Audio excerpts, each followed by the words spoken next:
Hey everyone! Tonight we're setting sail into another era. Lantern light flickers across dark, rippling water. The ropes groan and the wind carries the scent of salt and something unspoken. You stand at the edge of a harbor somewhere in the early 1700s, watching slow shapes drift across the waves. The masts rise like ancient trees, and somewhere in the darkness, a voice hums an old sea tune. You probably won't make it out of this unscathed, but that's the nature of the journey. So before you settle in, take a moment to like the video and subscribe, but only if you genuinely enjoy what I create here. Tell me where you're watching from and what time it is where you are. Now turn the lights down low and let's slip quietly into the world of pirates, where law and loyalty are measured by the moon and the tide. You can almost feel the rough timber beneath your bare feet. The air is warm and close, threaded with the sharp bite of pitch and whale oil. Lanterns swing on long ropes, throwing shadows across barrels packed with stolen sugar, tobacco, and salted meat. A drowsy parrot shifts on its perch, muttering a string of insults it clearly picked up from the crew. The docks hum with movement, but no one walks with any weight. Business is being conducted here, and none of it bears scrutiny. A quiet splash drifts out of the darkness. A small boat bumps against the hull of a large brigantine.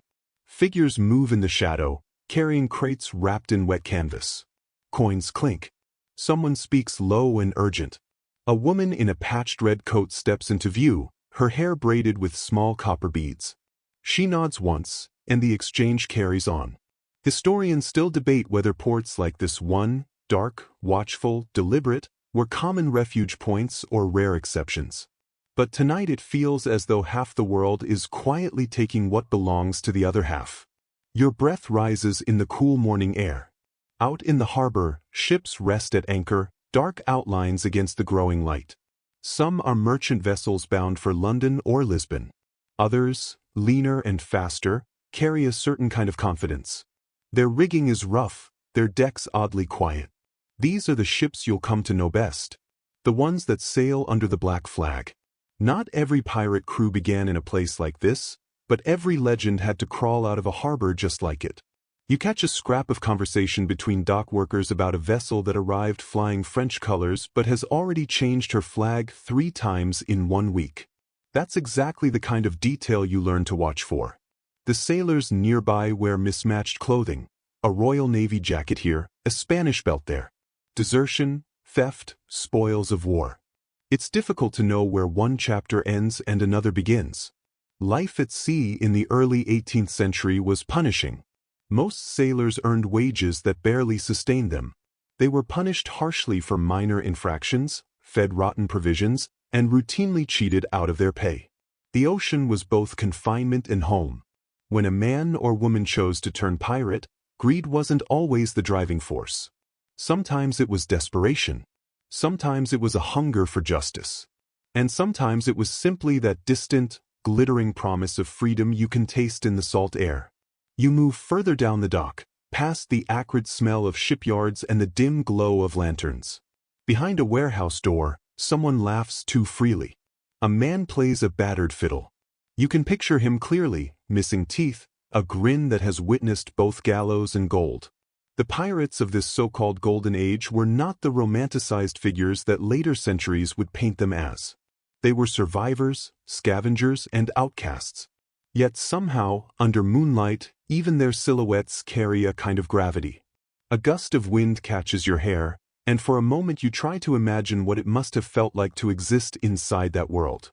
No rules beyond the ones you wrote yourself. No authority except the sea. Freedom, yes, but at a steep and unforgiving cost.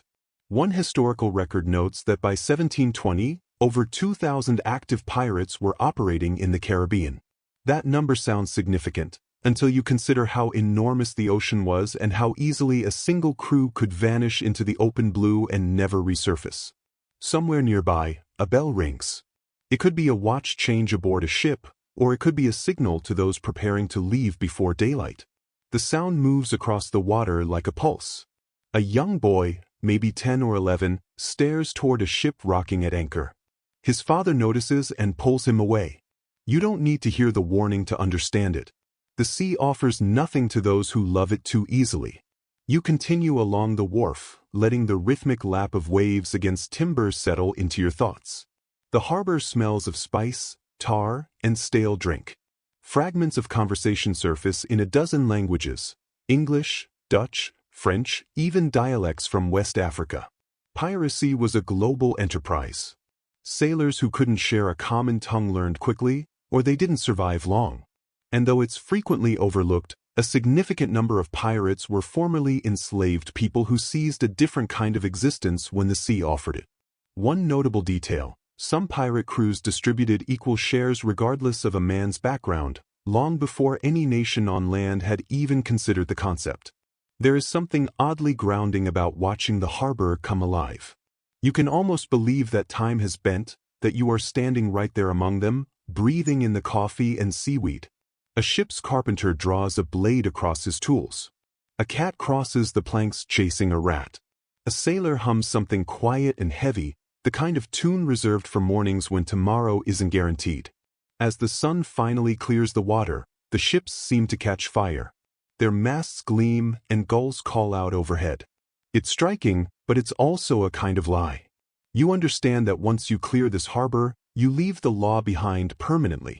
The horizon may appear open, but it is edged with storms, disease, and warships waiting just beyond what you can see.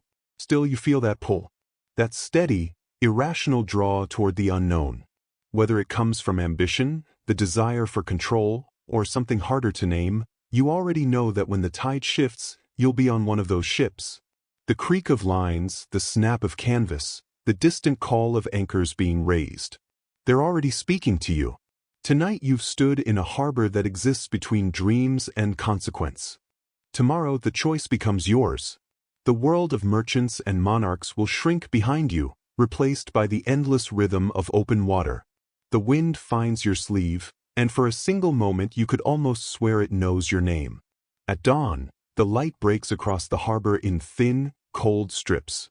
You stand on the dock with a small bundle at your feet, watching the ship that might redefine your life. The decision in front of you doesn't really feel like one. You could stay ashore, scraping together a living, hauling cargo and sleeping under roofs that leak, or you could walk up that gangplank, trust the wind, and reach for something that feels, if nothing else, like freedom. For most people who turn to piracy, the choice had nothing to do with adventure. It was about endurance. Sailors in the early 18th century lived brutal lives: low wages, savage punishments, spoiled food. Captains of merchant vessels and naval ships alike ruled through intimidation. Flogging, deprivation, and execution were not exceptions. They were the system. The smell of tar and sweat was the only constant you had, and the relentless grind of labor could wear down even the most resilient spirit. Historians still debate whether most pirates were driven by conviction or simply pushed out of a system that offered them nothing, but the outcome was the same. Once you stepped onto that path, there was no returning. You notice a man nearby spit into the water, his face gaunt and drawn from weeks aboard a merchant vessel. He grumbles about his captain holding back wages again. Another man, barefoot and missing 2 fingers, lets out a dry laugh and gestures toward the ship flying no colors. They pay fair, he says, and they won't punish you for the smallest thing. You look more carefully and notice his earrings. Small silver hoops catching the light. A personal indulgence perhaps, or a keepsake from a Spanish wreck. But his eyes carry something deeper. Something restless and unsatisfied. It wasn't only the desperate who turned to piracy. Some were seasoned sailors betrayed by corrupt officers, or privateers who found that peacetime had stripped them of their livelihood. When conflicts ended, men who had spent years raiding enemy ships were suddenly cast aside and unwanted. The same governments that had once celebrated them now branded them criminals. So they continued doing what they had always done, only this time for themselves. The decision to go pirate often began in a moment exactly like this one: an overheard exchange in a tavern, a shared bottle, a quiet promise of gold and dignity. One curious account tells of men who flipped a coin to decide whether to desert at the next port. Many had no idea how to find a pirate crew until fate or misfortune placed one in their path. You can picture them on rough benches, listening to seasoned sailors speak of fair shares and equal standing, of ships where every man had a voice in decisions. Compared to the rigid tyranny of naval life, that sounded like something worth risking everything for. You lift your bundle and feel how little it holds. A spare shirt, a knife, a coin or two. Not much to leave behind. Around you, the port stirs to life. The smell of roasting fish mingles with the sharper edge of gunpowder. Somewhere nearby, a bell strikes twice. It's time. The man with the missing fingers tilts his head toward the waiting vessel. The captain's taking on crew, he says. Better move before she's full. You step closer and take in the ship. Her hull is marked with wear, her sails repaired more than once, yet she shifts in the breeze with an easy kind of purpose. A blackbird sits on the bowsprit, watching you with an indifference that feels almost knowing. The captain steps up to the rail dressed not in finery but in plain, salt-worn clothing. His voice carries without effort across the water. No masters here, he says. No lash. We divide what we earn. We vote on where we sail, and we stand by each other. But understand this, cowards and thieves don't last long among us. A chill moves through you despite the heat. It was true that pirate ships operated differently. They ran on principles of consent and shared authority that were virtually unheard of in that era. Every major decision, from choosing a captain to splitting the spoils, was put to a vote. Each crew member held an equal say. It sounds idealistic, but it held together remarkably well, at least until ambition or fear began to unravel it. You exhale slowly and step forward. The planks shift under your weight. Someone pushes a worn piece of parchment toward you, covered in names written at every angle. The man holding it smiles wide, revealing a row of gold teeth. Name and mark, he says. If you've got no mark, make one. You scan the list. Some names are crossed out, others smeared with ink or something darker. The paper carries the faint smell of rum. The decision is no longer abstract. You take the quill and write your name, your hand slightly unsteady. The man nods. Welcome aboard, shipmate. And with that, you've crossed a threshold. Invisible but permanent. As you come aboard, the crew sizes you up with a mixture of interest and quiet assessment. Some grin, others barely acknowledge you. A few look younger than expected, others considerably older. But they all share the same worn alertness, a kind of weathered solidarity that only develops among people who live in close range of disaster. The deck feels present beneath your feet. Tar clings to your soles and the air carries a restless charge. One sailor hauls a line while humming something Irish. Another works a blade along a cutlass, glancing up at the sky between passes. You can feel their readiness, that low, instinctive awareness that sets pirates apart from ordinary seafarers. Historians continue to argue whether most pirates genuinely believed in freedom or simply wanted authority of their own. It may not be the most useful question.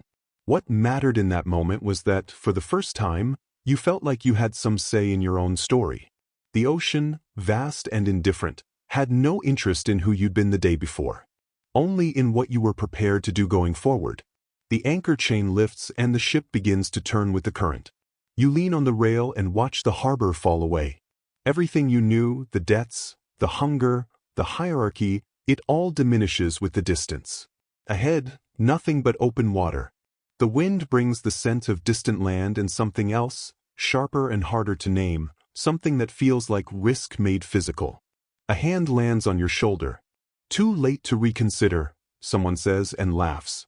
You manage a thin smile. He's not wrong. For a moment you stand there, watching the waves move beneath the hull. The steady rhythm is almost meditative. Freedom has a sound, and you think this might be it. But alongside that, you feel the weight of what you've walked away from and the uneasy pull of whatever lies ahead. The ocean extends in every direction, a promise and a warning bound together. Fortunes and graves exist out there in roughly equal proportion. You tighten your hold on the rail as the sails catch and the ship pushes forward. The blackbird lifts from the bowsprit and disappears into the brightness of the rising sun. You've taken the black path now, and there's no going back. The ink on your name has barely dried when a battered chest is pushed in your direction. Inside are scraps of paper, a worn compass, and a rolled document with frayed edges. It isn't plunder. It's the ship's code, the set of principles every crew member agrees to live by. You crouch beside the chest as the quartermaster spreads the parchment open. His hands are scarred, one finger cut short at the knuckle. "These are the articles," he says in a low, rough voice. "Every ship has its own version. Read them before you swear to them, or you'll wish you had by the next tide." The paper carries the smell of rum and smoke, and the ink has bled in places from seawater. Even so, the opening lines are clear enough. "Every man shall have an equal vote in affairs of moment.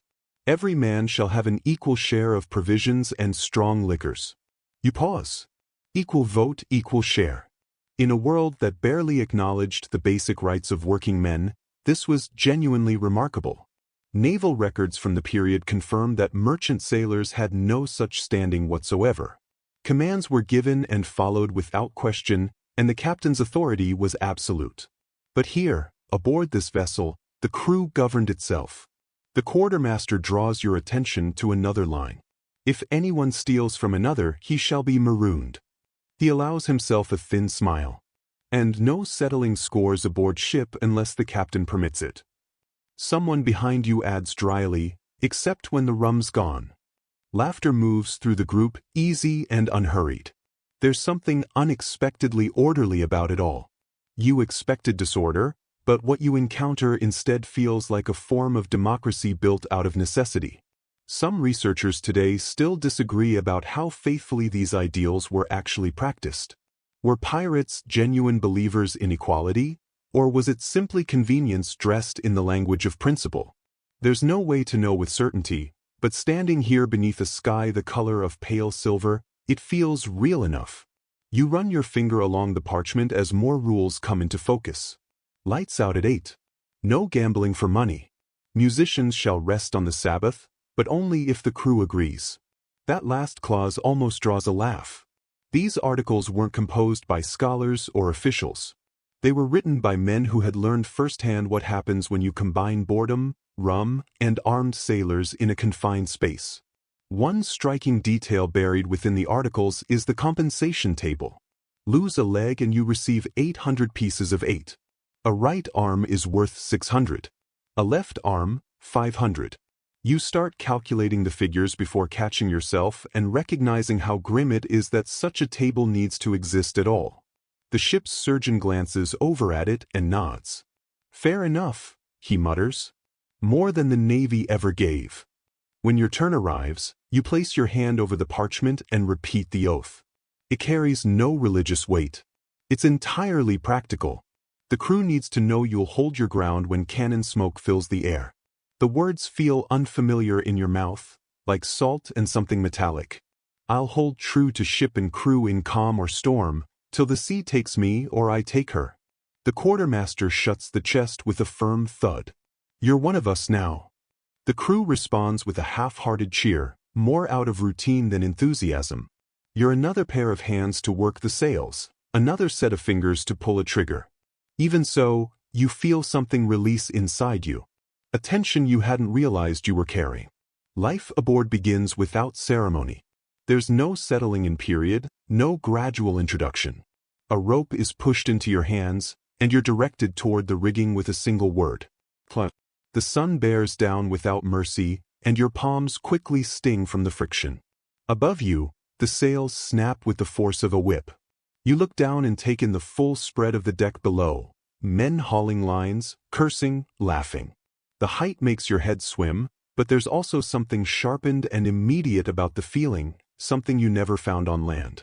By evening your body is spent, but the mood aboard is unexpectedly light. The cook prepares hardtack softened in rum, and a well-worn pipe packed with coarse tobacco passes from hand to hand. Smoke drifts around the lanterns and collects in soft rings of haze. You settle near the mast, wrung out, listening as a sailor tells a story about a cursed vessel crewed by the dead. Some men laugh. Others quietly knock on the nearest piece of wood. An old logbook recovered from a captured ship once described pirate discipline as severe yet strangely equitable. The captain was bound by the same articles as his crew. If he overstepped, the men could remove him by vote. Consider what that meant aboard a ship in 1718. a commanding officer who answered directly to the people he led. The idea seems well ahead of its era. Someone nudges you with a grin. "Careful what you wish for," he says. "Freedom gets heavy once it's yours to carry." You nod slowly, uncertain whether it's hard-won wisdom or a quiet warning. As the night settles in, the sea turns reflective beneath the stars. The ship sways with an easy rhythm and the rigging murmurs like low conversation. The articles have been put away, but their weight lingers, that invisible bond holding every man aboard to a shared set of consequences.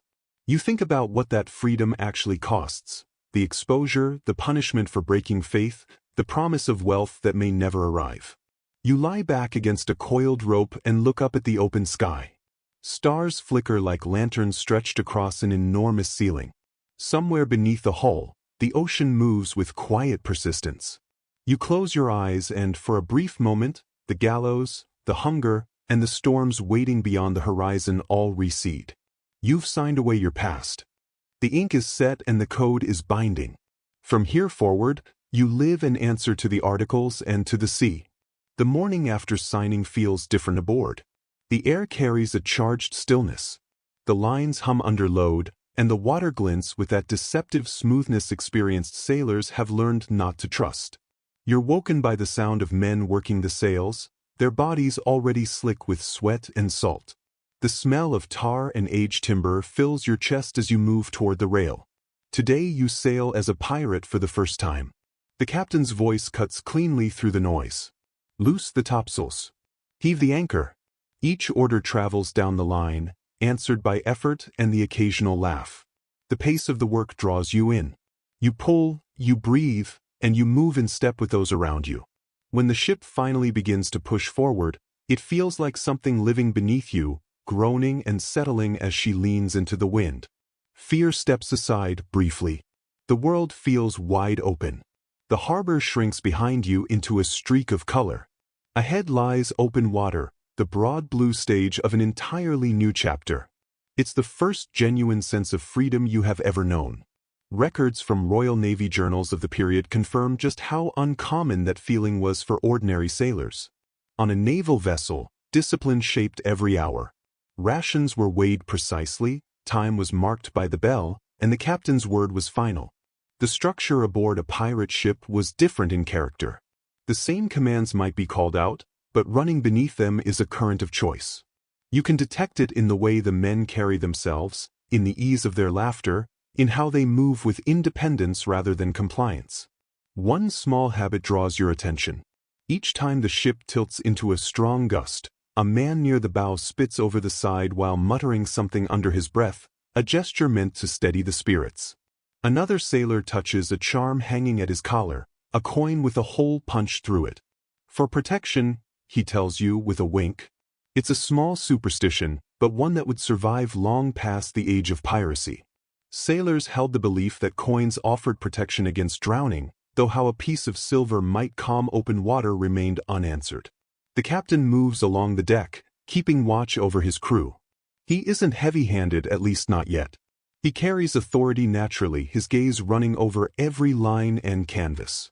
When he reaches you, he stops. He looks at your hands. "You've worked a line before," he says. You nod, drawing on a vague memory of days spent aboard a merchant brig. He gives a short nod. "You'll manage." The day runs long and the sun shows no restraint. You work until your arms lose feeling, salt drying in pale lines across your skin. But between stretches of labor, there are moments of quiet strangeness. Flying fish cutting silver arcs through the light, sails filling with a low boom and drawing breath like something alive, the percussion of waves against the hull settling into a rhythm that is almost musical. As evening comes on, the horizon burns in shades of amber. The wind eases and the ship settles into a slow, rolling pace. The crew gathers near the mainmast for a brief rest. A fiddle starts up, and someone marks the beat against an upturned barrel. The quartermaster moves through the group distributing the evening ration of grog, that blunt mixture of rum, water, and whatever else was available. You take a careful sip. It's unrefined and sharp and leaves a trail of warmth. An older sailor catches your expression and grins. "First sail's always the best," he says. After that, the sea owns you. You ask what he means, but he only laughs quietly. You'll find out soon enough. In the distance, another ship moves along the fading horizon, her sails pale in the dim light. The lookout calls out, and suddenly the deck is alive with movement. Men rush to their positions, eyes locked on that distant shape. The captain lifts a spyglass and studies it for a long moment. "Merchant vessel," he says calmly. "Too far for tonight, but we'll keep watch." It's the first real sign of the life you've entered. The energy on deck is unmistakable. This is what they live for: the pursuit, the strike, the promise of reward. You feel it too. A quiet pulse of excitement mixed with unease. You're not prepared for a fight yet, but that time is coming. Some modern historians suggest that for many pirates, freedom could not be separated from danger. The sea became both their shelter and their threat. Others argue it was simply a matter of survival. If the world refuses to pay you fairly, taking what you need starts to feel like reason. Both explanations sit comfortably as the ship moves through darkening water, stars rising one by one above the sails. The night grows quiet except for the creak of timber and the rhythm of waves. Lanterns swing slowly, casting warm circles of light across the deck. You lie awake for a while, feeling the steady motion of the ship beneath you. Each sound, every groan of rope and splash of foam, begins to carry meaning. A shift in wind, a sudden stillness, a subtle change in tone. By the time sleep finds you, the sea almost seems to be speaking. Words formed in salt and spray. "You belong to me now. Tomorrow the wind will rise, and your life as a pirate will truly begin." You wake to the low groan of wood and the sound of boots moving above your head. The air below deck is thick and warm, heavy enough to taste. Your hammock sways in the dark, creaking with each roll of the ship. The smell reaches you first: salt, sweat, smoke, and something sharp. Not unpleasant exactly, just deeply human. A reminder that this floating world is alive, crowded, and ungoverned. You swing out of the hammock, bare feet landing on damp planks. A small lantern flickers nearby, catching on rusted nails and hanging rope. Around you, men sleep wherever space allows, curled against barrels, stretched out on the floor, slumped along the hull. The snoring is constant, broken now and then by a rough, gravelly cough. You duck your head as someone nearby rolls over and mutters in Spanish. Below deck is a world of its own, hidden from the open sky and clean horizon above. Life here is lived close and without comfort. Hammocks are packed so tightly that 3 men are within arm's reach without a single step. The air carries mildew and brine. Rats move boldly between barrels of hardtack, pausing to stare before disappearing into the dark. According to ship logs from the early 1700s, conditions on pirate vessels were rough but often better maintained than those on naval ships. It sounds unlikely, but it follows a clear logic. Disease was the real threat at sea. Captains who allowed their crews to suffer below decks didn't keep command for long. A crew pushed too far would turn faster than any cannon. You make your way to a ladder, ducking under low beams. A sailor hands you a tin cup of water, lukewarm and faintly metallic. "Morning luxury," he says with a grin. You take a sip and nearly gag, but thank him anyway. The bond among men down here feels different from friendship. It's closer to shared endurance. In one corner, a man repairs a torn shirt with thick thread, humming softly to himself. Nearby, another sharpens a knife against a wet stone, slow, steady strokes that fill the space with a calm, repetitive sound. A parrot perched on a beam above suddenly calls out, "Pay your share." The room breaks into laughter. Someone must have taught it to imitate the quartermaster. One habit you notice involves candles. Each hammock has a small metal cup fixed near its post, holding a short stub of tallow. The candles burn just long enough for a man to drift off, then go out, leaving a faint trail of smoke. Some sailors carve small marks into the wax. Crosses, initials, simple shapes, as though pressing a trace of themselves into each night. The ship rolls sharply and a barrel tips over, scattering biscuits across the floor. They look fine until you pick one up and notice small dark specks moving inside. "Weevils," a voice says from behind you without concern. Adds a bit of protein. You grimace, but hunger wins. You take a bite and chew without thinking too hard about it. One detail that romantic portrayals of piracy tend to overlook is how much of life took place below deck. Eating, sleeping, mending, and arguing all happened in this dim, airless space. When storms hit, this was where the crew gathered, hoping or cursing as water pushed through the gaps. Sometimes they sang to quiet the fear. A low voice breaks through the noise. All hands topside. It's the bosun, his tone carrying both authority and ease. You climb the ladder and step into daylight, blinking as the sun hits your face. The brightness feels like relief. On deck, the crew works with focus. Some haul lines, others scrub the planks with seawater and sand. A few men sit near the gun ports, cleaning pistols with careful hands. The smell of gun oil blends with salt and tar. The quartermaster moves among them, calling names and assigning tasks. Keep things tight. No loose lines. We may have company soon. You're assigned to the bilge crew for the morning, a task as unpleasant as it sounds. Down below, you scoop water from the lowest part of the ship using buckets. It's dark, cold, and foul. The water is thick and murky, filled with wood shavings and debris. You work until your arms are sore, then climb back up, soaked to the knees but oddly satisfied. When the bell sounds for midday rations, everyone crowds near the galley. The cook, a broad man with a missing ear, ladles gray stew from a pot that's weathered many crossings. It smells of onions, cooked meat, and something harder to name. Eat quickly, he says, before it jumps off your plate. You laugh with the others, grateful for something warm. Afterward, you lean against the rail and look out at the water. The sea stretches endlessly, rolling light and shifting shadow. Seabirds call above, and for a brief moment, everything feels still. Some researchers note that pirate crews settled into an unusual rhythm over time. Part disorder, part routine.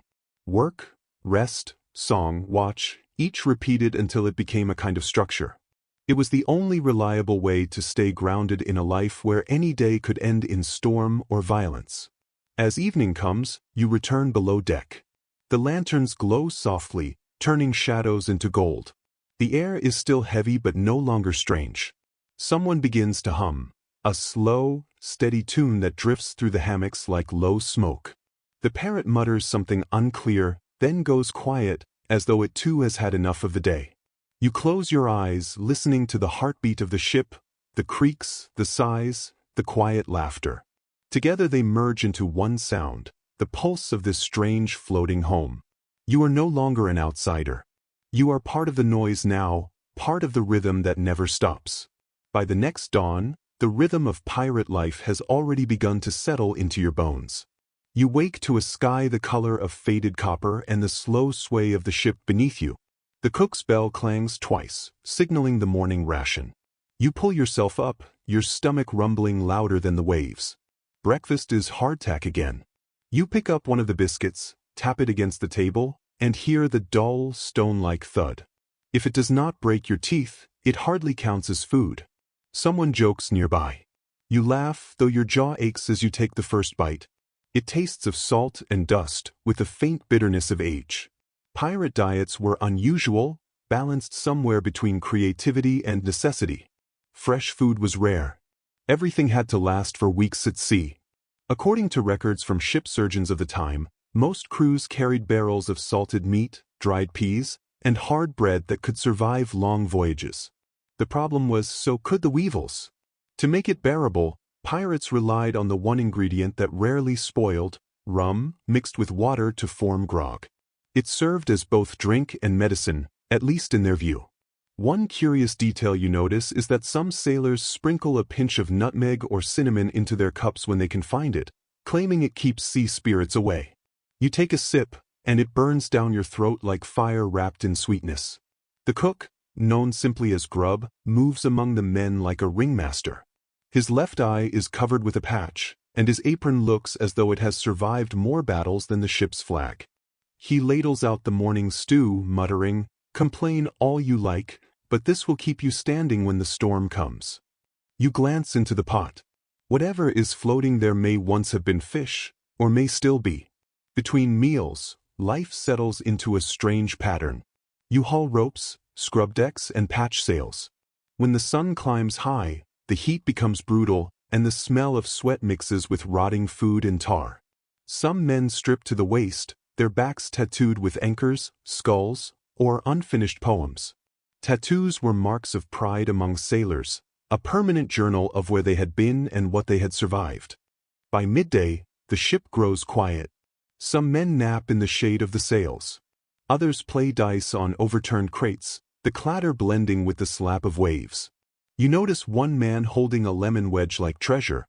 He bites it slowly, eyes closed, savoring each drop. You ask him where he got it. "Prize from a merchant brig," he says. "Worth more than gold out here." He is not exaggerating. Scurvy, the slow and cruel disease caused by vitamin deficiency, was the true terror of the sea. Teeth fell out, skin split, and wounds refused to heal. It could destroy half a crew long before enemy cannon ever did. But pirates, unlike many naval captains, often listened to experience more than rank.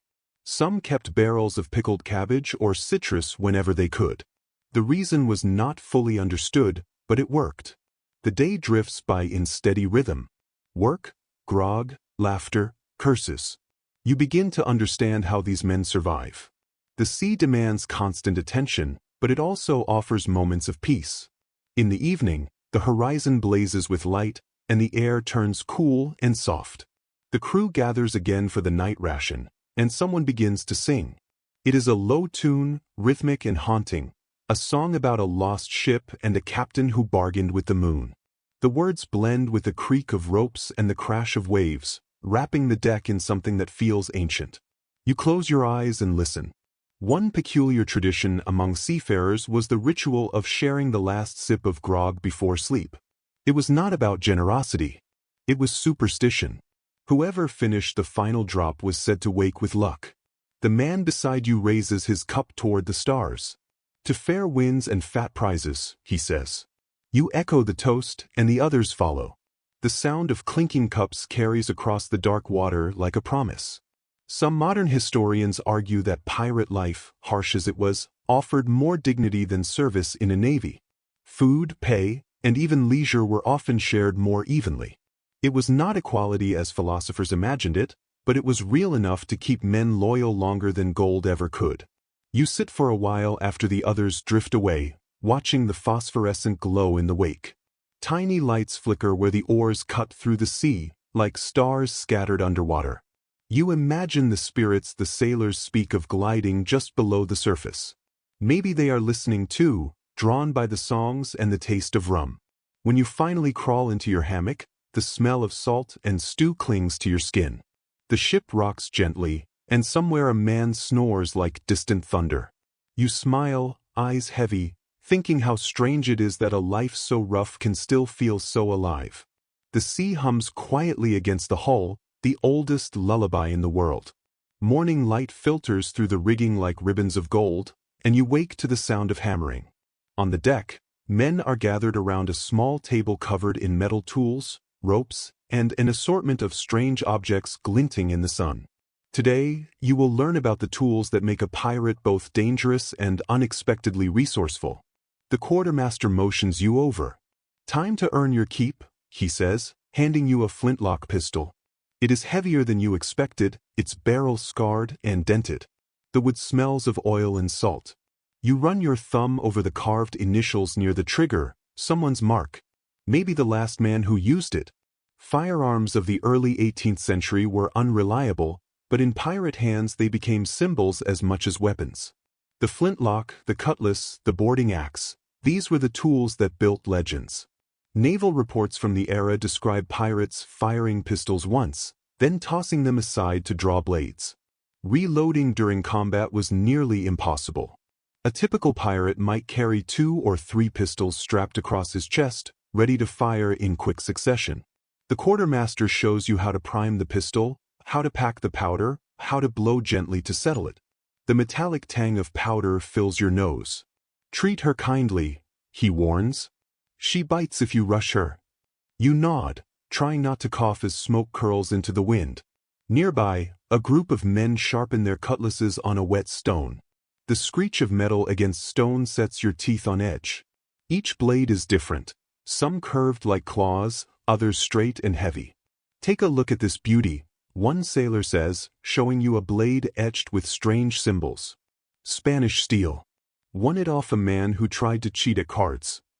He grins, revealing teeth stained dark by tobacco. One curious fact you soon learn is that pirate ships carried surprisingly few cannons compared to naval vessels. Heavy guns slowed a ship and made her harder to steer. Speed and surprise mattered more than raw force. Instead, pirates preferred smaller swivel guns and granados, small clay bombs packed with powder and scrap metal. The crew called them iron kisses. As you help carry ammunition to the magazine, the smell of gunpowder grows sharp enough to sting. Barrels are stacked neatly, covered in treated cloth to keep them dry. The master gunner, a thin man with one eye clouded white, watches every move. "Careless hands make widows," he says quietly as you pass him a barrel. The ship seems to hold its breath while he works. After the loading drills, you're sent to help with the cargo inventory. The hold is full of stolen goods, bolts of silk, barrels of sugar, crates of spices, and chests of indigo. It's a strange mix, more trade than treasure. You run your fingers through a pile of nutmeg and breathe in the sweet, warm scent. "Worth a king's ransom in London," a sailor murmurs.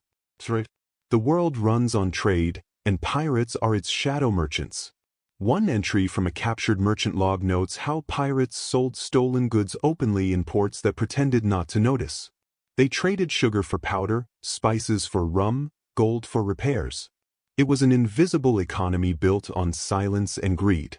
You sit for a while on a crate of tea, wiping sweat from your brow. A faint song drifts from above deck. The kind men sing when their hands are busy, but their minds wander. It's rhythmic, almost hypnotic, a call and response that keeps time with the swing of hammers and the thud of crates. In the afternoon, the captain orders target practice. The crew gathers near the rail, each man taking turns firing into the sea. The air fills with smoke and thunder, the recoil jolting your arm with each shot. When your turn comes, you aim carefully, exhale, and pull the trigger. The blast echoes across the waves and the smell of burnt powder lingers in your nose. The crew cheers as your shot splashes close to a floating barrel. "Not bad for a green hand," someone calls. Later, you help clean the pistols, wiping the barrels with oiled cloth. The routine feels almost sacred. Every scratch tells a story, every mark a memory. One sailor shows you a pistol grip carved from whalebone. Its surface smooth as ivory. "Gift from a lady in Havana," he says with a wink. Or maybe from her husband. Hard to remember. Some maritime historians believe pirates had a strange relationship with their weapons. Part tool, part identity. A man's blade might be buried with him if the crew had time. Others tossed them into the sea in silent tribute when one of their own died. You can almost feel that respect in the way these men handle their arms. Careful, proud, and a little superstitious. As the sun dips toward the horizon, the deck quiets, tools are stowed, pistols polished, and the smell of smoke fades into the night air. You lean on the rail, hands still blackened from powder. The sea glows in soft orange light, calm and endless. You realize something as you watch the waves. Piracy isn't just violence or greed. It's a craft, a way of life built from scraps and salt. Each tool, each blade, each trick learned over years of storms and battles keeps this fragile freedom alive. You glance down at the pistol on your belt and feel its weight, not just metal, but meaning. When darkness finally falls, you breathe deeply and taste the night air, smoky and sweet. Somewhere behind you, someone hums that same work song again. Low and tired but steady. It sounds almost like the sea itself, patient and eternal. The next morning begins with a sound that makes your stomach tighten, the booming crack of cannon fire. At first it seems distant, like thunder rolling across the sea. Then it comes again, closer this time, sharper, followed by a shout from the lookout high in the rigging. Sail ahead, 2 points to port. You rush to the deck, heart pounding. The crew is already alive with movement, pulling ropes, checking pistols, readying the cannons. The smell of powder hangs faintly in the air, even before the guns are loaded. You glance toward the horizon and see another ship, her sails white and full with wind, cutting steadily toward you. The captain raises his spyglass. For a long moment he says nothing. Then he lowers it with a smile that's half thrill, half calculation. "Merchantman," he says. "Dutch, by the look of her, probably sugar or rum. She's fat and slow. Ready the chase guns." Every muscle on deck seems to tighten.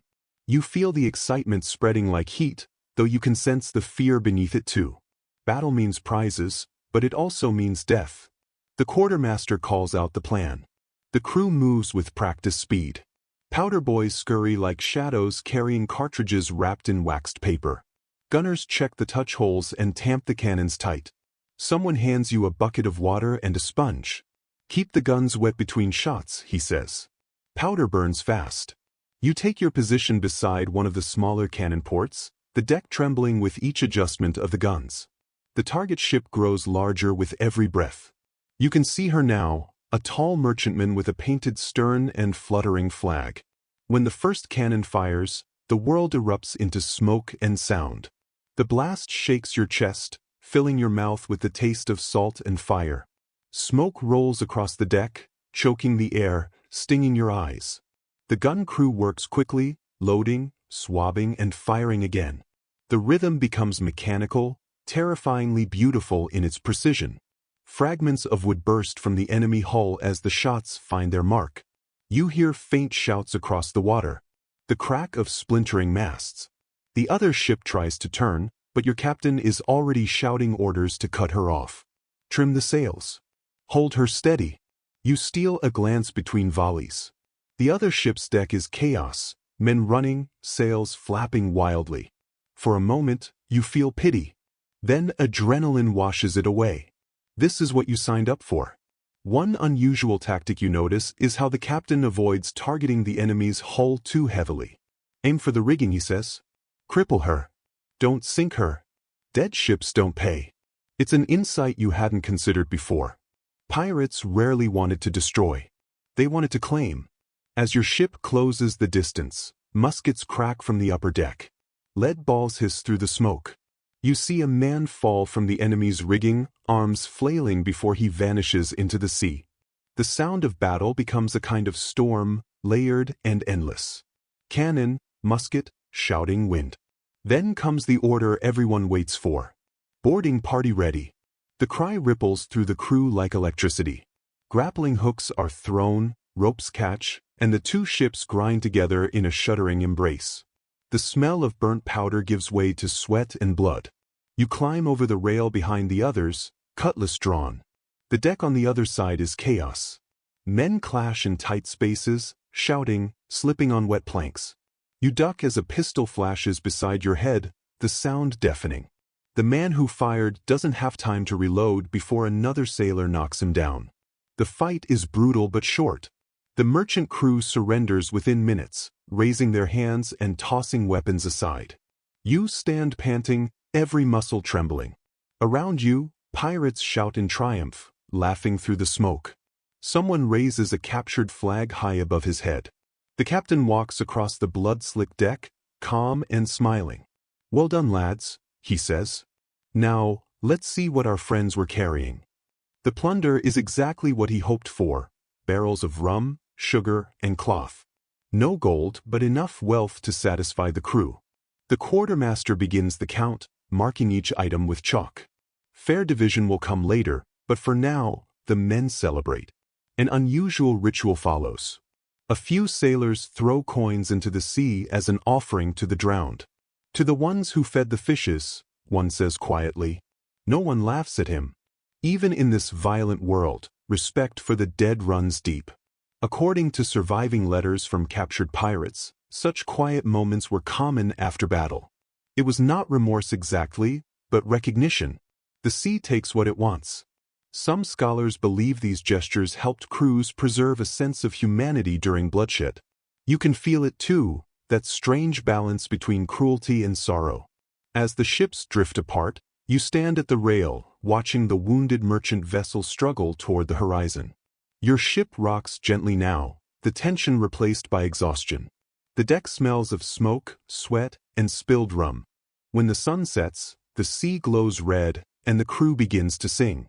The tune is rough but steady, a chorus of tired voices carried by the wind. You hum along without knowing the words. For the first time, you have seen battle and survived. You should feel fear or guilt, but instead you feel something quieter, deeper. The rhythm of the sea has settled inside you. The waves rise and fall, indifferent and eternal. Above them, your ship sails on, alive, scarred, and free. By morning, the smell of smoke has faded, replaced by the sweet scent of spilled sugar and the heavy aroma of rum. The crew moves slower today, bruised and tired, but grinning like men who have escaped death. The captured goods lie in neat piles across the deck, each barrel marked with chalk symbols. The quartermaster stands beside them, ledger in hand, calling out numbers while the men gather to listen. This is the ritual of division, the moment when every pirate measures his share of fortune and risk. You stand among them, the salty wind cooling your skin, watching how business replaces battle. The captain may command in combat, but here the quartermaster rules. He reads each entry aloud, his voice steady and deliberate. 12 barrels of sugar, 8 of rum, 5 bolts of silk, and 1 chest of coin. The crew cheers at the last part. Coins jingle faintly as the chest is opened, shining in the sunlight. It is not a mountain of treasure, but enough to widen eyes and quicken hearts. The quartermaster grins. Fair shares as always. Captain and carpenter take 1 1/2 each. Gunners get 1 1/4. The rest 1 full share. According to preserved pirate codes from the early 18th century, this system of equal division was surprisingly democratic. The hierarchy was practical rather than noble. Each man's share reflected risk and skill, not birth or title. In a world where sailors ashore earned only a few shillings a month, this was another kind of freedom. The crew forms a loose line, each man stepping forward to claim his share. The clinking of silver fills the air like music. Some bite the coins to test them. Others immediately gamble, tossing dice across the planks. Laughter rises with each throw. A few men tuck coins into belts or tie them into small leather pouches beneath their shirts. Trust was a luxury few could afford. One sailor, thin and wiry, offers to trade another man's silk bolt for a pistol. Cloth's no use in a storm, he says. But a loaded pistol saves your hide. The trade is settled with a handshake and a grin. This floating world runs on its own economy, half barter, half bravado. You notice the captain standing apart, sipping from a pewter cup. His eyes scan the deck, not with greed, but calculation. A captain who takes too much risks mutiny. One who takes too little risks losing respect. The balance is delicate, and every man knows it. An odd custom follows the payout. The cook rolls a pair of bones carved from whale ivory, and whoever throws the lowest number must scrub the deck for a week. The loser groans as laughter erupts around him.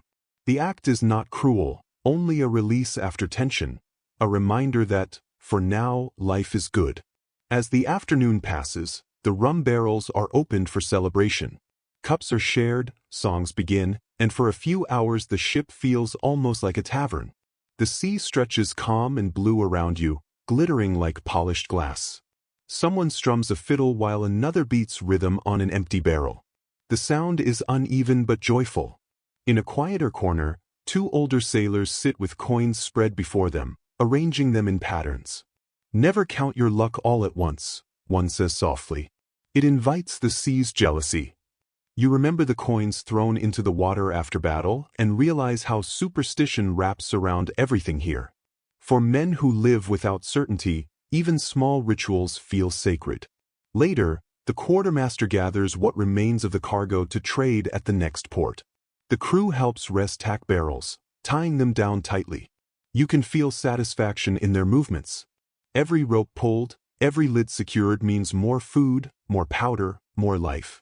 Documents left by captured privateers suggest that such orders surprised officials who questioned pirates. They expected chaos, but instead found rough pragmatism. These men may have been outlaws, but they were professionals in their own brutal trade. As the sun begins to sink, the celebration quiets. Some men sleep where they sit. Others lean against barrels and stare at the glowing horizon. The sea turns copper and violet, soft waves touching the hull. You sit with your cup of rum, the coins in your pocket clinking softly with each movement. The weight feels strange, part triumph, part burden. The captain joins you for a moment, his shadow stretching long across the deck. "You did well yesterday," he says simply, his voice calm, almost kind. "Don't let the silver fool you though. It shines brighter than it lasts." You nod, unsure how to answer. When he walks away, you look down at the reflection of the fading sun in your drink. It ripples, broken by every movement of the ship. You think about how easily fortune shifts, how quickly the sea can reclaim what it gives. As the first stars appear, you lie back against a coil of rope, listening to the quiet talk of men counting their spoils. Laughter fades into snores, and the night wind cools your face. Somewhere below, water moves gently in the hold, steady and indifferent. You close your eyes, the taste of rum still warm on your tongue. Today was victory. Tomorrow will be something else. On a pirate ship, the tide of fortune never stays still for long. When dawn breaks again, the ship smells of salt, wood, and drying rum. The crew stirs slowly, nursing sore heads and quiet hangovers. Today, the sea is calm, a flat sheet of silver beneath a sky streaked with pale pink. Far in the distance, gulls cry, and the sound feels almost like laughter. You lean on the rail, watching the horizon. The last few days have been full of movement and noise, but now something different fills the air: expectation. The captain stands near the helm, scanning the waves through his spyglass. "We'll make Nassau by nightfall," he says to no one in particular, and just like that, the mood shifts. Nassau. The name spreads through the crew like a spark through dry rope. Even the laziest sailors suddenly find fresh energy. Nassau is not just a port. It is the closest thing pirates have to home. By midday, the wind rises, filling the sails with a deep, steady rhythm. The ship moves faster, slicing through waves that shine like glass. You can smell land before you see it, the faint sweetness of mangroves and smoke drifting on the breeze. Then, on the horizon, the island appears, rising green and gold from the blue sea. As you draw closer, the scene opens like a strange dream. Ships of every shape and size crowd the harbor. Some fly torn flags, others none at all. Their hulls are patched and scarred, their decks alive with music and laughter. From shore comes the beat of drums, the smell of roasting meat, and the chatter of 100 tongues. Nassau is chaos, and it is magnificent. British officials of the early 1700s described Nassau as a den of rogues and thieves, but that description misses its true spirit. Here, freedom hums in the air like static. The island has no law except the sea. If you can pay, trade, or fight, you belong.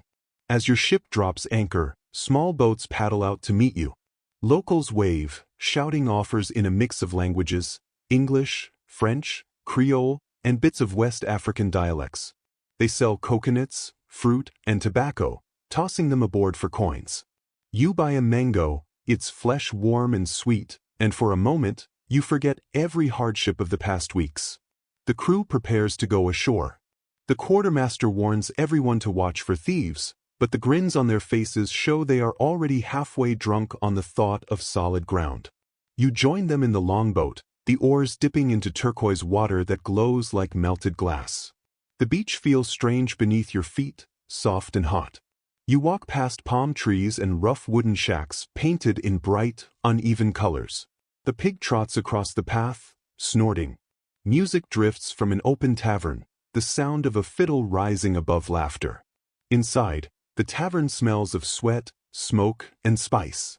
Tables overflow with sailors, privateers, smugglers, and women moving through the crowd with practiced ease. Rum spills across the floor, while dice, songs, and shouted stories fill the room. Someone calls a greeting to your captain, and within minutes drinks are poured, tales exchanged, and bets made. One unusual detail catches your eye: a corner table where two men and a woman are writing what looks like a contract. You realize with surprise that they are negotiating the sale of a captured ship. In Nassau, even crime has paperwork. It is an open secret that many merchants here buy stolen goods without question. Everyone profits and no one asks too much. A sailor you know from the gun crew nudges you. "Careful with your coin," he warns. This place will charm the last shilling out of your pocket. He's right. The tavern is full of temptations, cards, drink, music, companionship, but also full of danger. Fights can begin over a glance, and knives move faster than apologies. In a quieter corner, you meet a man who claims he sailed with Blackbeard himself. His beard is braided with ribbons, and his eyes shine with mischief. The trick, he says, leaning close, is not the smoke or the guns, it's fear.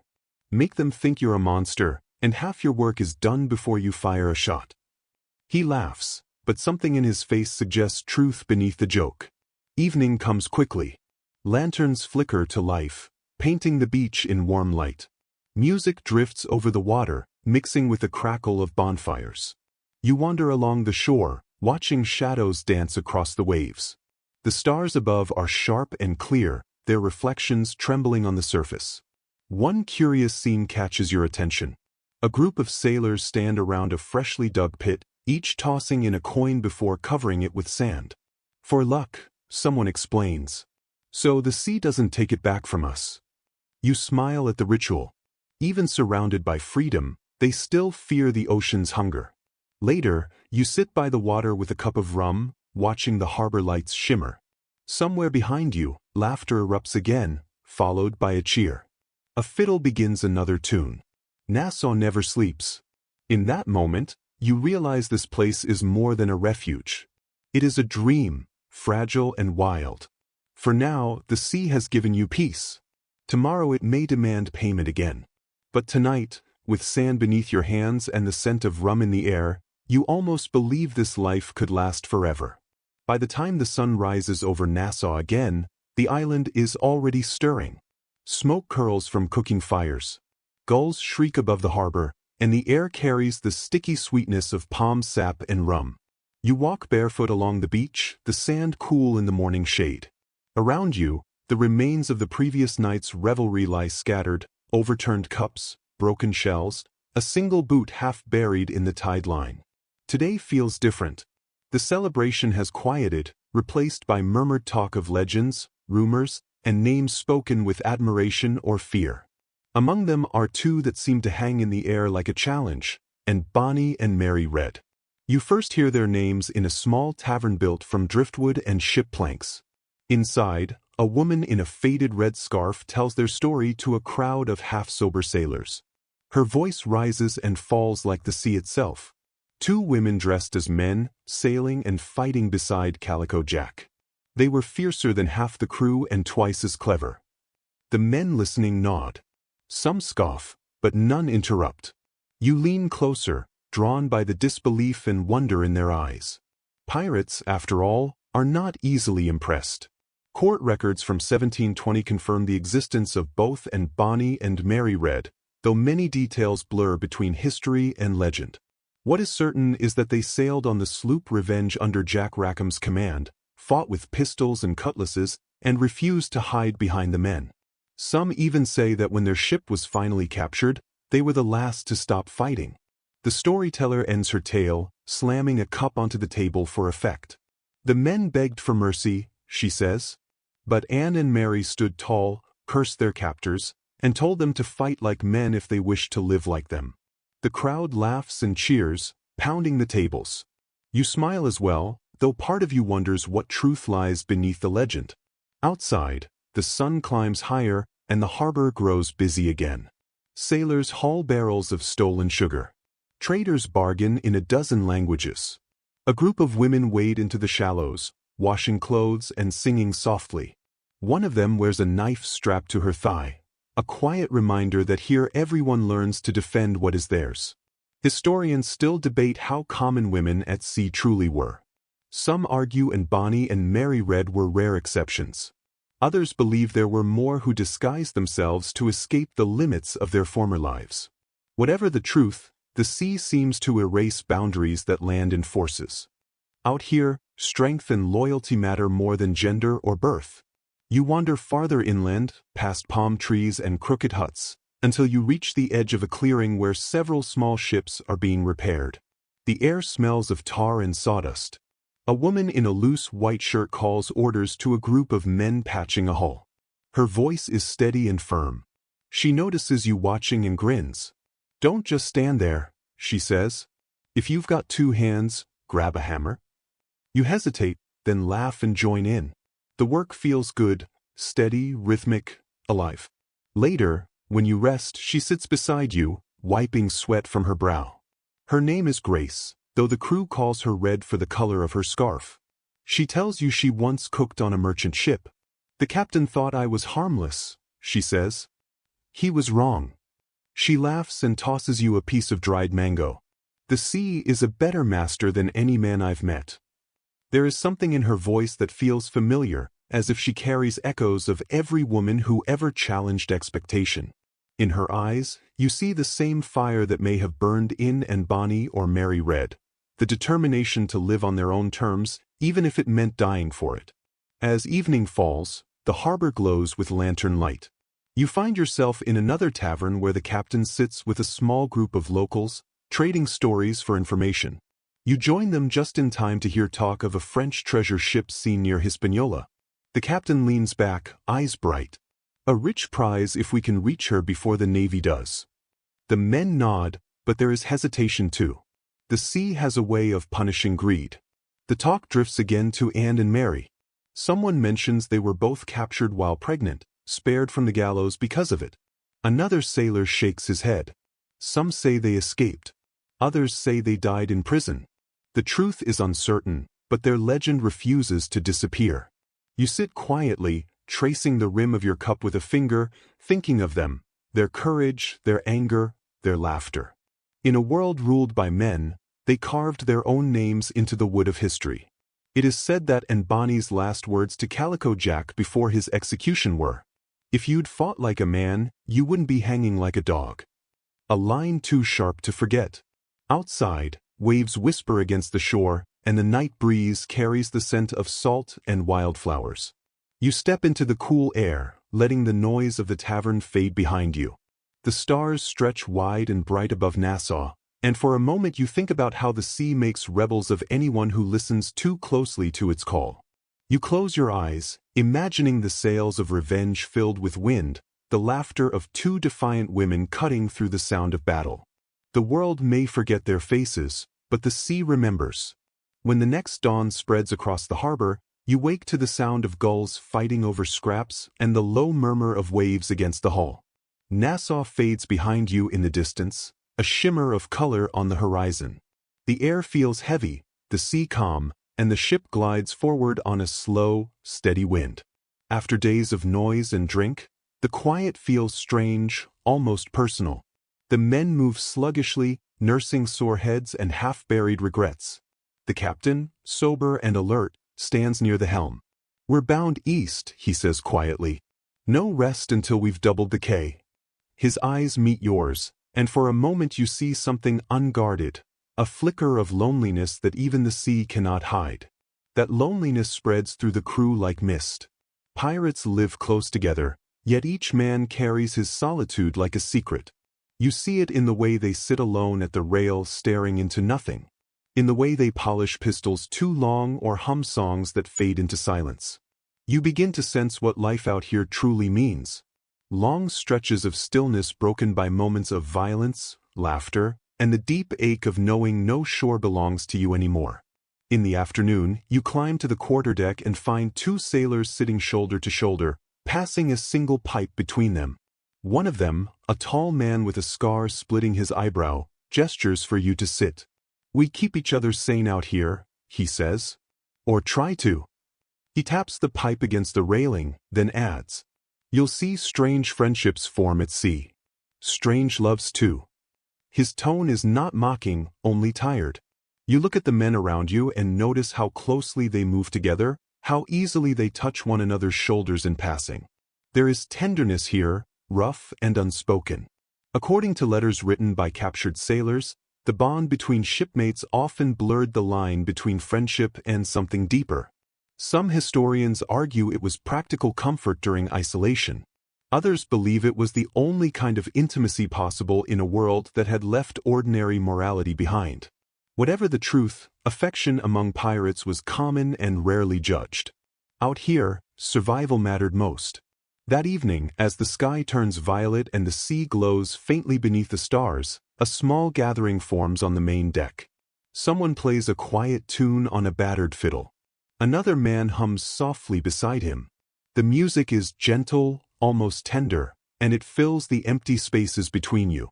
The song has no words, only the rise and fall of longing. You watch as two sailors sway slightly together, eyes closed, lost in rhythm.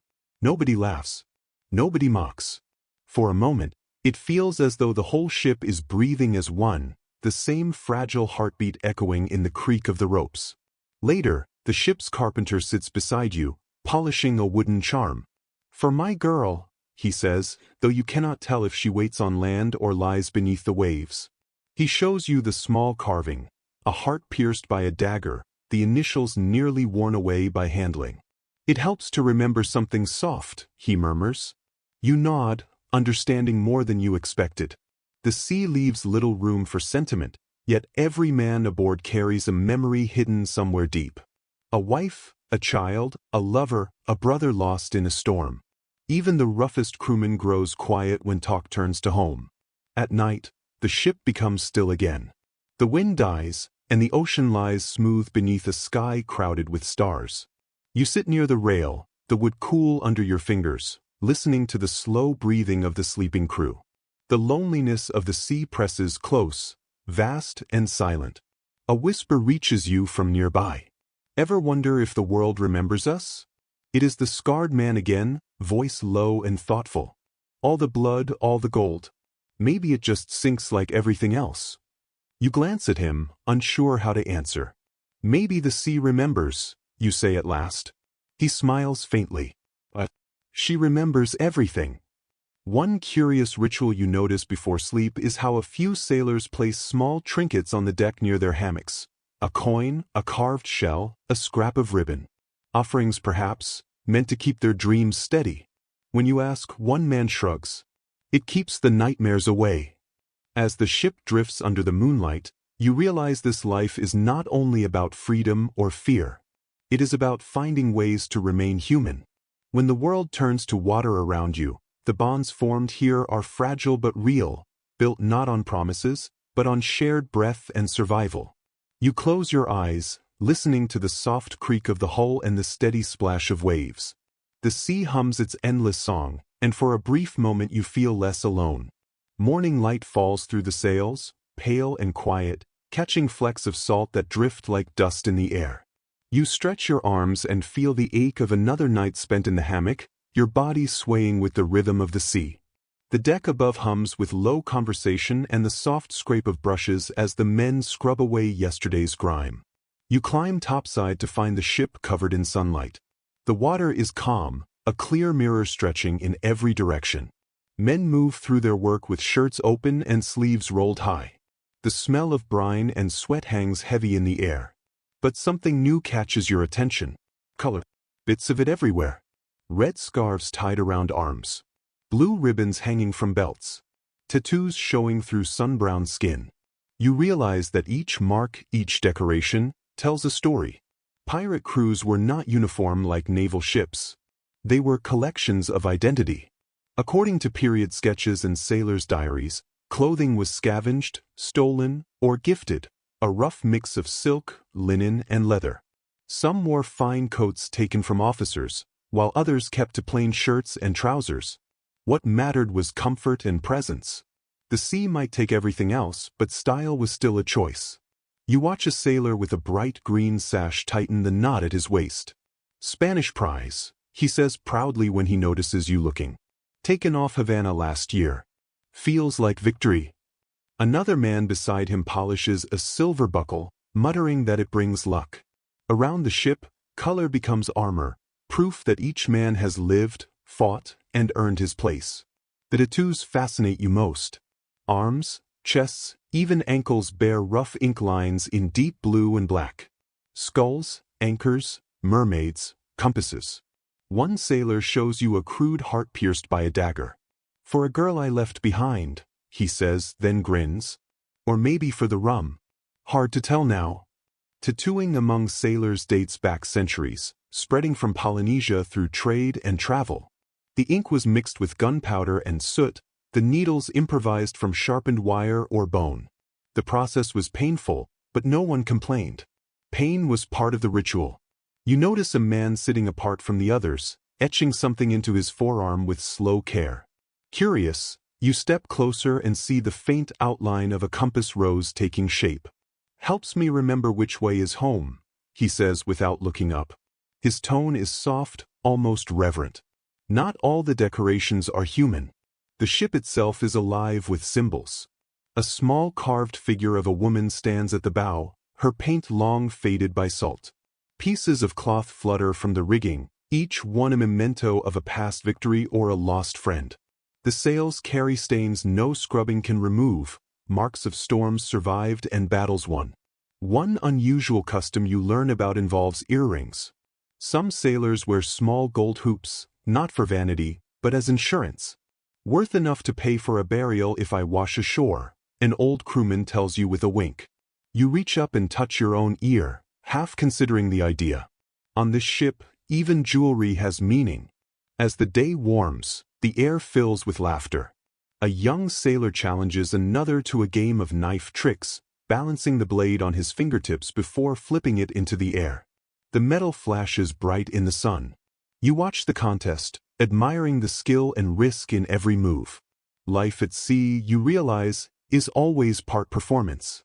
The swagger, the bright clothes, the symbols, they are as vital as food or gunpowder. Some modern researchers suggest pirate identity was a form of rebellion in itself, a way to reject the dull obedience of Navy life.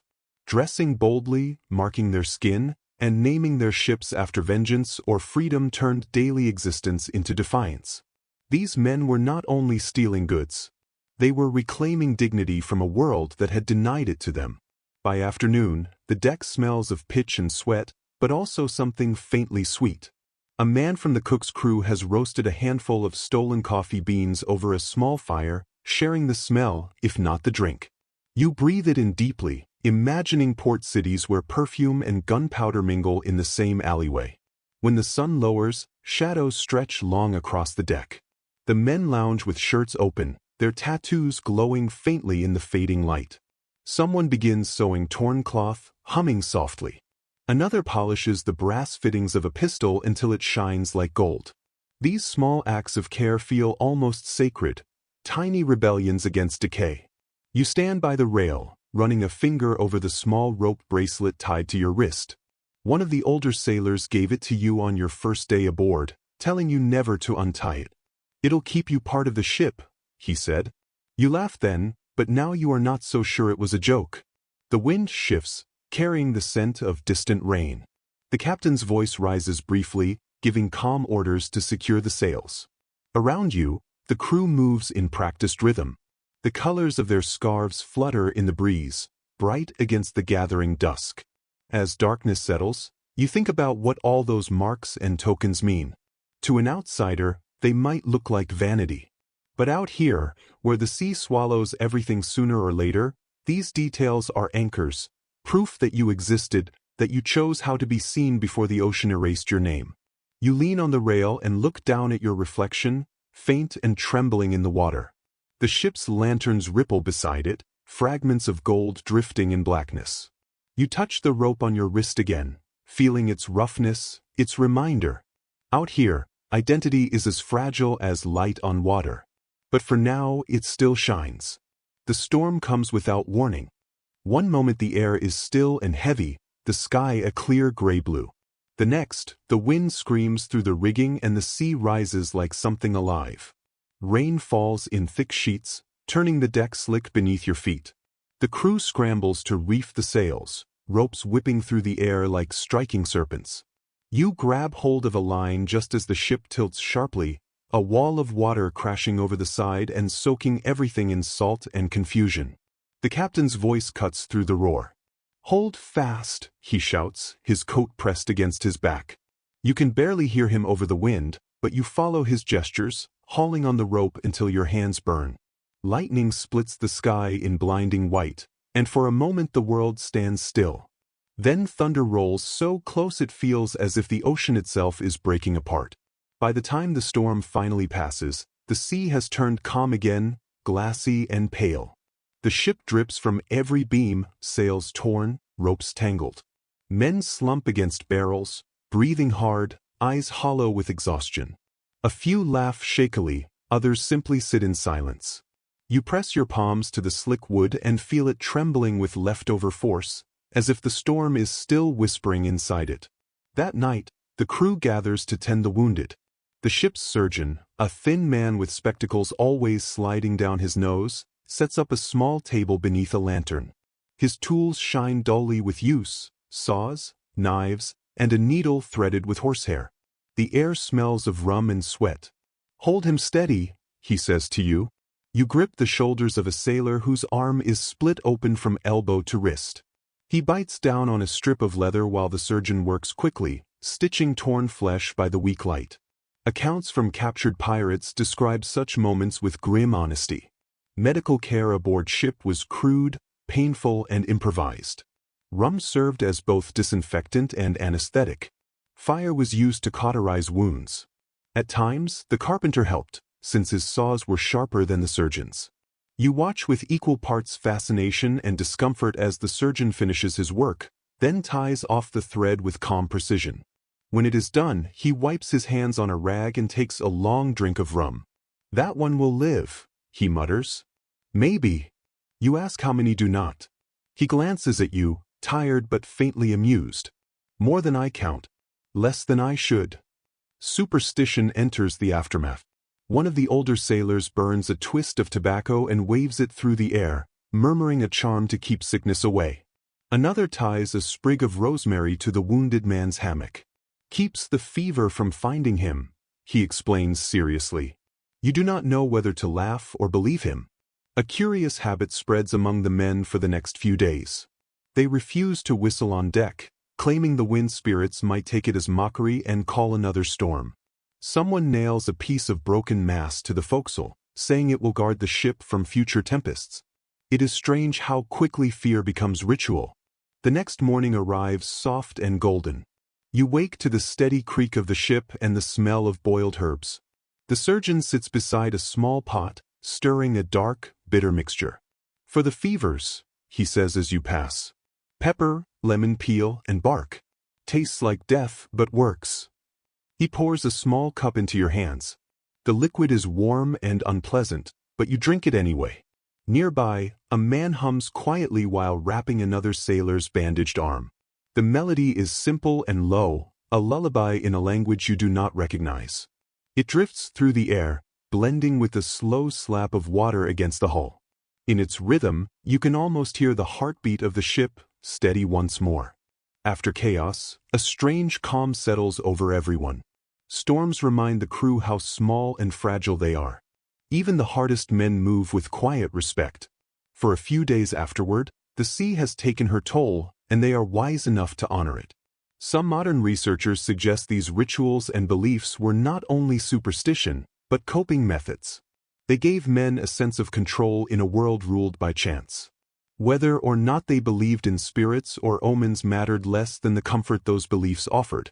You feel that truth now in the small acts of faith that follow the storm's violence. Later, the captain orders a simple ceremony for the two sailors lost overboard. The crew gathers at dusk, hats removed, eyes fixed on the horizon. The quartermaster reads a few solemn lines from a torn prayer book.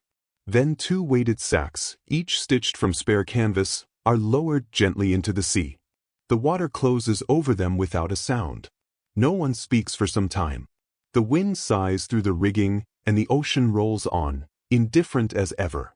A single gull circles overhead, crying once before disappearing into the dark.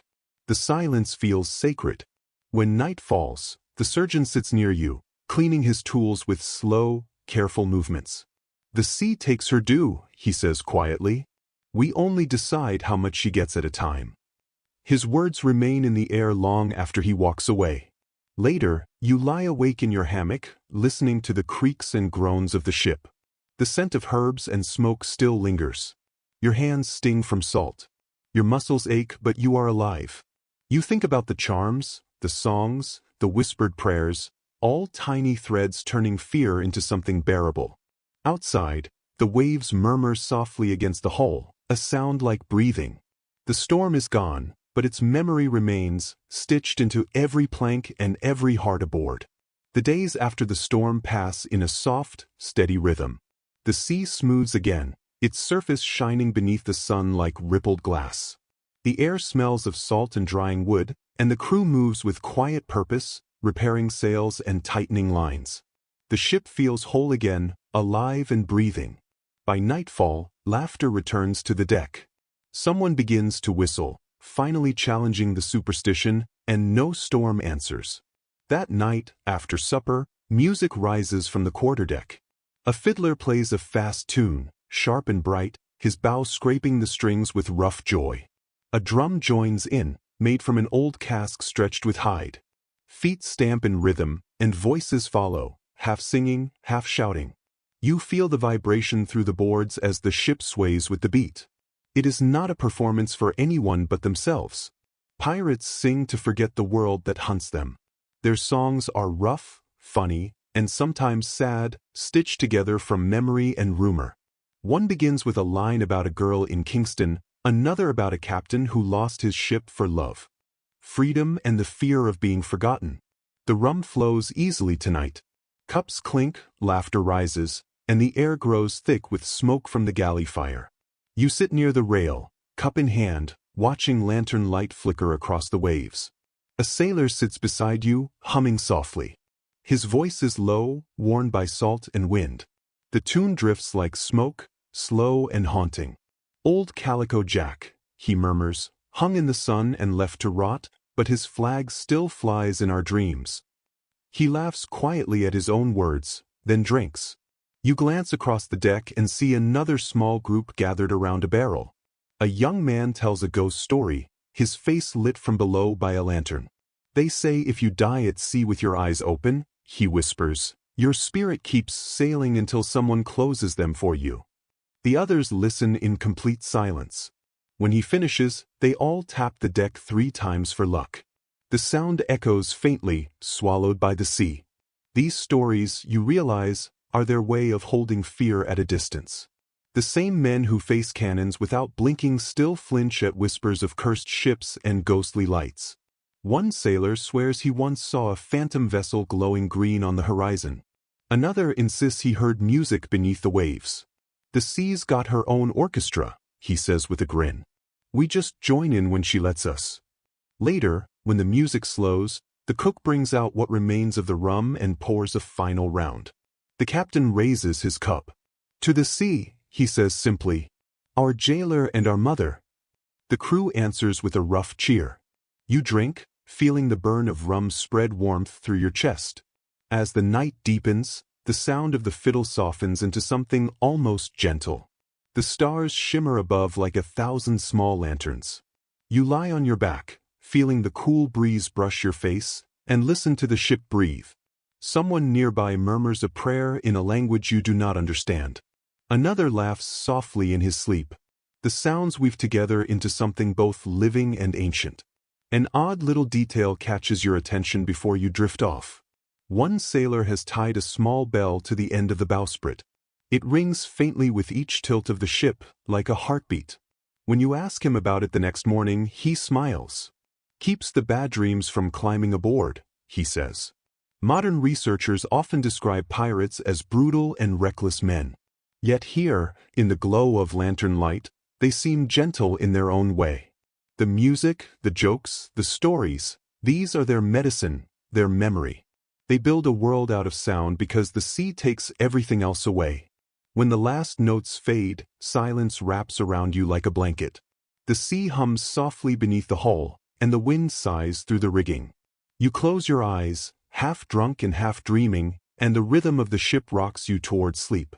In that quiet, you think about how strange it is that laughter and grief sound so alike in the dark. Perhaps that is why pirates sing, to confuse the two, to keep their hearts from breaking completely. You listen until the music fades into the pulse of the ocean, a sound that feels older than memory itself. The morning after the singing fades, the ship feels heavier. The laughter of the night before has thinned into a tired silence. The captain's flag still stirs in the breeze, black cloth moving against the pale sky. Beneath it, the crew works with measured caution. Everyone knows freedom has limits, even here. The articles keep the ship running, but when someone breaks them, justice arrives swift and cold. You sense tension in the air long before you learn why. The quartermaster's voice rings out sharply across the deck. All hands for judgment time. The phrase sends a ripple through the crew. Men leave their tasks and drift toward the stern, curiosity and unease clear on their faces. A sailor stands in the center of the deck, wrists bound, eyes hollow. You recognize him as Rook, a man known for his quick temper and quicker tongue. Beside him lies a small open chest. Inside are coins that should have gone to the common fund. The sight tightens your stomach. Theft among pirates is no small matter. The quartermaster steps forward, expression unreadable. "You all know the rule," he says. "Every man's share belongs to him, and no man steals from another. We sail by our code or we die like dogs." He nods toward the bound man. "You'll have your say, Rook. Speak." Rook lifts his head. "I didn't take it," he says hoarsely. "Found the coins loose in the hold. Meant to return them." His words sound weak, swallowed by the murmur of the crowd. Pirate justice, for all its harshness, was often strangely democratic. According to surviving accounts, captains rarely passed sentence alone. The crew usually decided guilt and punishment by vote. It was a rough form of equality, and often it worked. The quartermaster turns to the men. "You've heard him. What say you?" Voices rise. Some call for mercy, others for blood. The captain listens in silence, face calm and unreadable. You notice the carpenter, usually quiet, shaking his head. "He lied before," he mutters. "He'll lie again." The words carry, and the crowd begins to turn. When the shouting dies, the quartermaster raises his hand. Majority rules. His tone softens slightly, though his eyes remain hard. The articles say, "A thief is marooned. A cask of water, a pistol, and the mercy of God." The men fall silent. Everyone knows what that means. Marooning is death by waiting. The condemned is left ashore on a barren island with no company but sun and sea. It is not cruelty for its own sake, it is order. A ship without trust cannot survive. The crew prepares in grim silence. The small boat is lowered. Rook's hands are cut free so he can row, but no one meets his eyes. The captain approaches him last. "You had your chance," he says quietly. "You chose your fate." He places a pistol and a flask in the man's lap, then steps back. You watch as the boat drifts away, the oars slicing through the water in slow rhythm. The figure grows smaller, then disappears into the glare of the sun. No one speaks for a long time. Later that evening, the mood aboard is subdued. The air smells of pitch and rum, but the usual laughter feels forced. The crew eats in silence, each man avoiding the other's eyes. You sit near the bow, staring into the dark water, listening to the creak of the hull. Somewhere below, fish flash silver in the lantern light. One of the older sailors sits beside you, lighting a pipe. Smoke drifts between you, thin and blue. "You did right to stay quiet," he says softly. "We all have to sometimes. Too much pity and you'll find yourself rowing next." He exhales slowly, face hidden in shadow. Still it eats at you. Always does.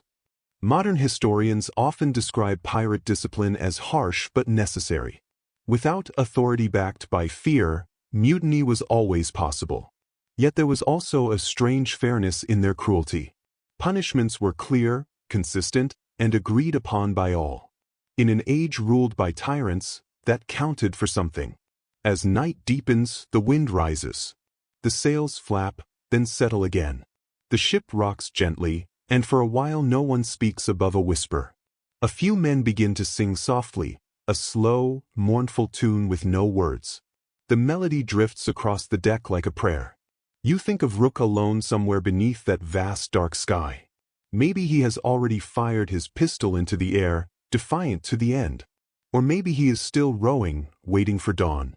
The thought lingers, heavy and cold. Before turning in, the captain speaks quietly to the crew. "Remember what we are," he says. "We chose this life. We chose each other. That means living by our own hand. His voice carries no anger, only weariness. You see in his face what leadership costs, how justice and loneliness are often the same burden. When you finally lie in your hammock, the ship's motion rocks you gently, but sleep does not come. The ocean whispers just beyond the hull, endless and uncaring. You wonder whether freedom always demands such a high price, and whether anyone truly gets to keep it. Outside, the stars burn like cold fire, and the sea sighs softly in reply. The next morning arrives quiet, too quiet. The sky glows pale and clear, but something heavy remains in the air. You feel it in the way the men move, slower than usual, eyes avoiding one another. The sea has taken one of their own, and though no one says it aloud, guilt drifts among them like mist. By mid-morning, the lookout calls down. His voice cracks the stillness. Sail to starboard. The tension pressing over the ship suddenly turns into alertness. Men hurry to their posts. The captain climbs the quarterdeck, and the sound of creaking wood fills the air as everyone turns toward the horizon. At first, the ship ahead looks peaceful. Its sails are white, its hull tall and heavy. A merchantman, most likely moving slowly under full cargo. But something else glimmers there, a faint line of color waving from her stern, a flag of surrender, white as foam. The captain lowers his spyglass and narrows his eyes. "Not yet," he mutters. "Let's see if she means it."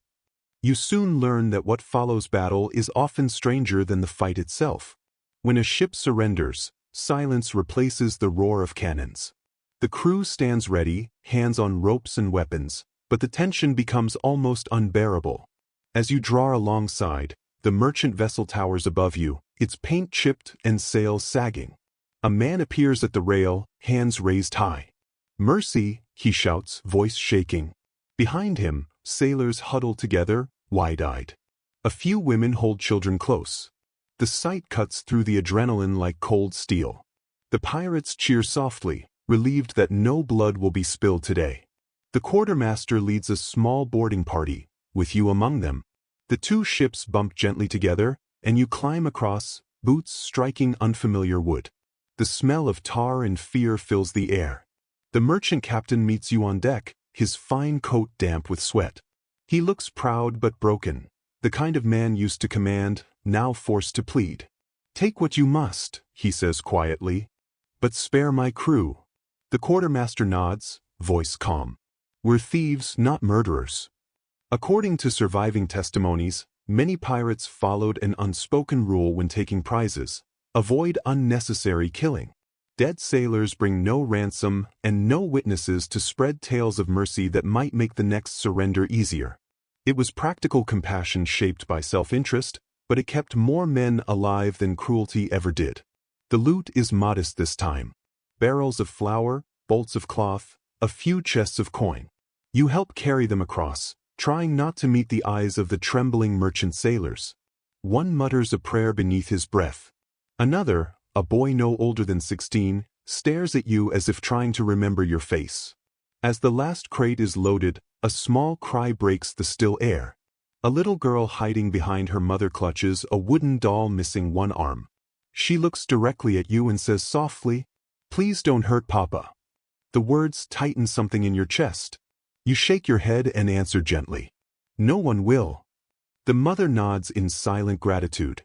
The quartermaster sees the exchange, but says nothing. Some things need no words. When the pirates return to their own ship, the captain orders the vessels apart. The merchant crew waves weakly as their ship slowly turns away, sails catching the wind again.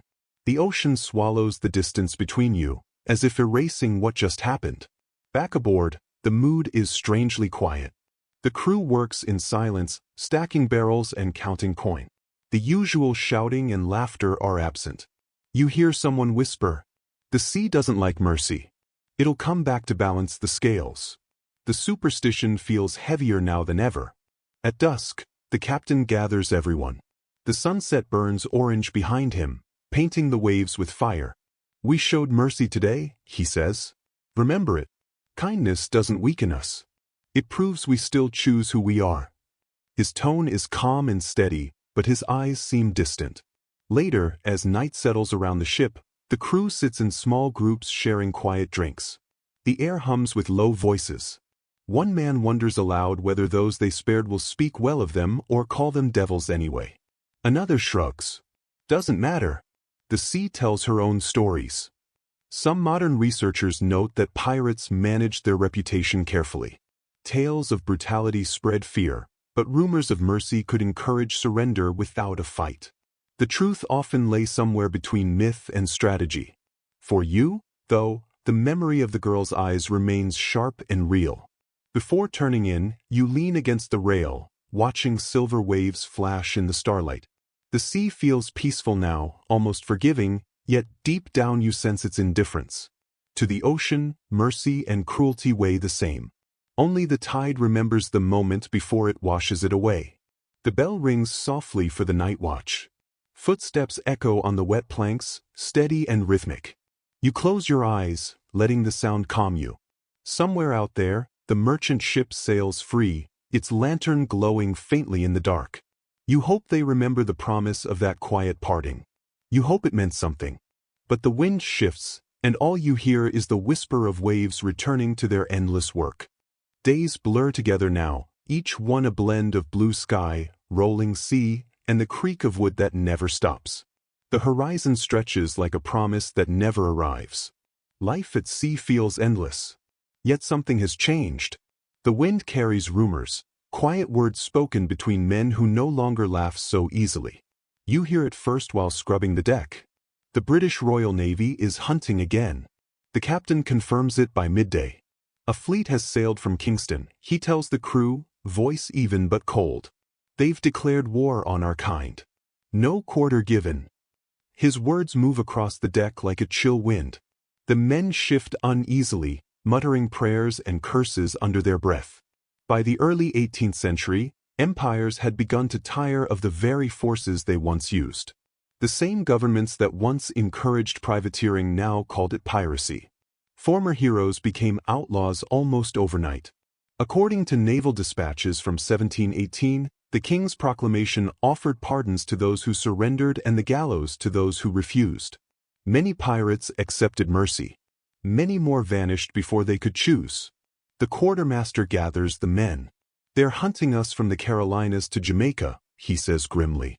We'll need safe harbors, quick trades and sharp eyes.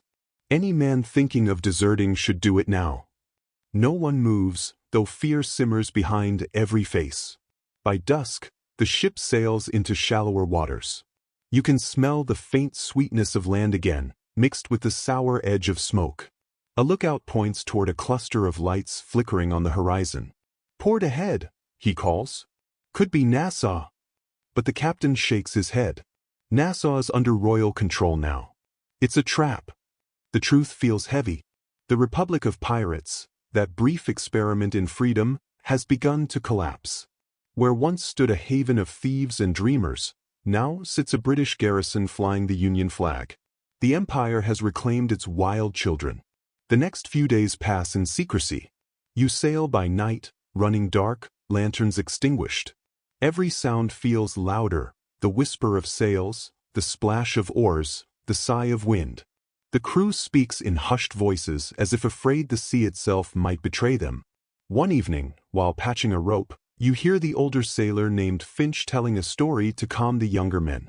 Used to be, he says, the governors turned a blind eye, took their share of the silver, and said nothing.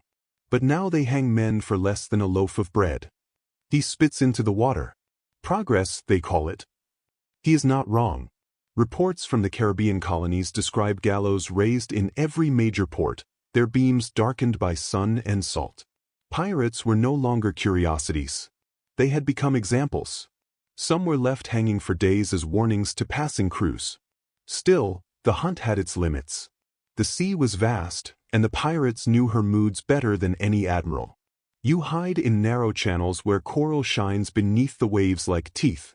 You drift silently behind uncharted islands, sails furled, waiting for patrol ships to pass. The silence feels like prayer. One night, the lookout spots a British frigate cutting across the moonlit water. Sails full and bright. The crew freezes. The captain gives the order. Lanterns doused. The ship moves through shadow, every man holding his breath.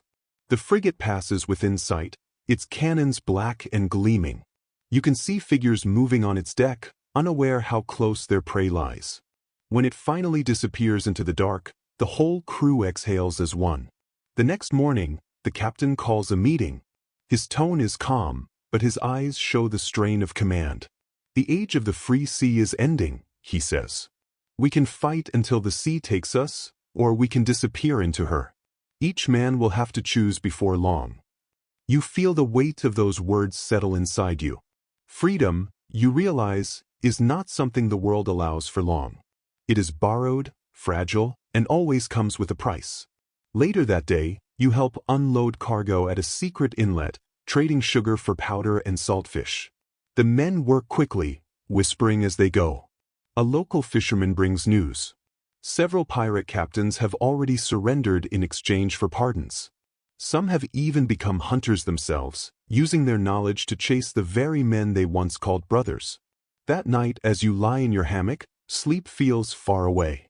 The creak of the ship sounds like distant footsteps, and the soft hiss of waves becomes the murmur of ghosts. You think of Nassau, once bright with laughter and smoke, now silent beneath the king's flag.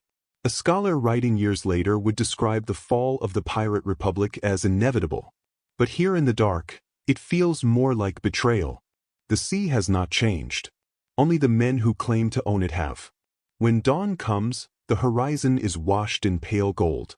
The captain stands by the helm, face unreadable. We'll head south, he says quietly. Madagascar, maybe? Or beyond. Somewhere the law forgets to look. His words carry a flicker of hope. Or perhaps defiance.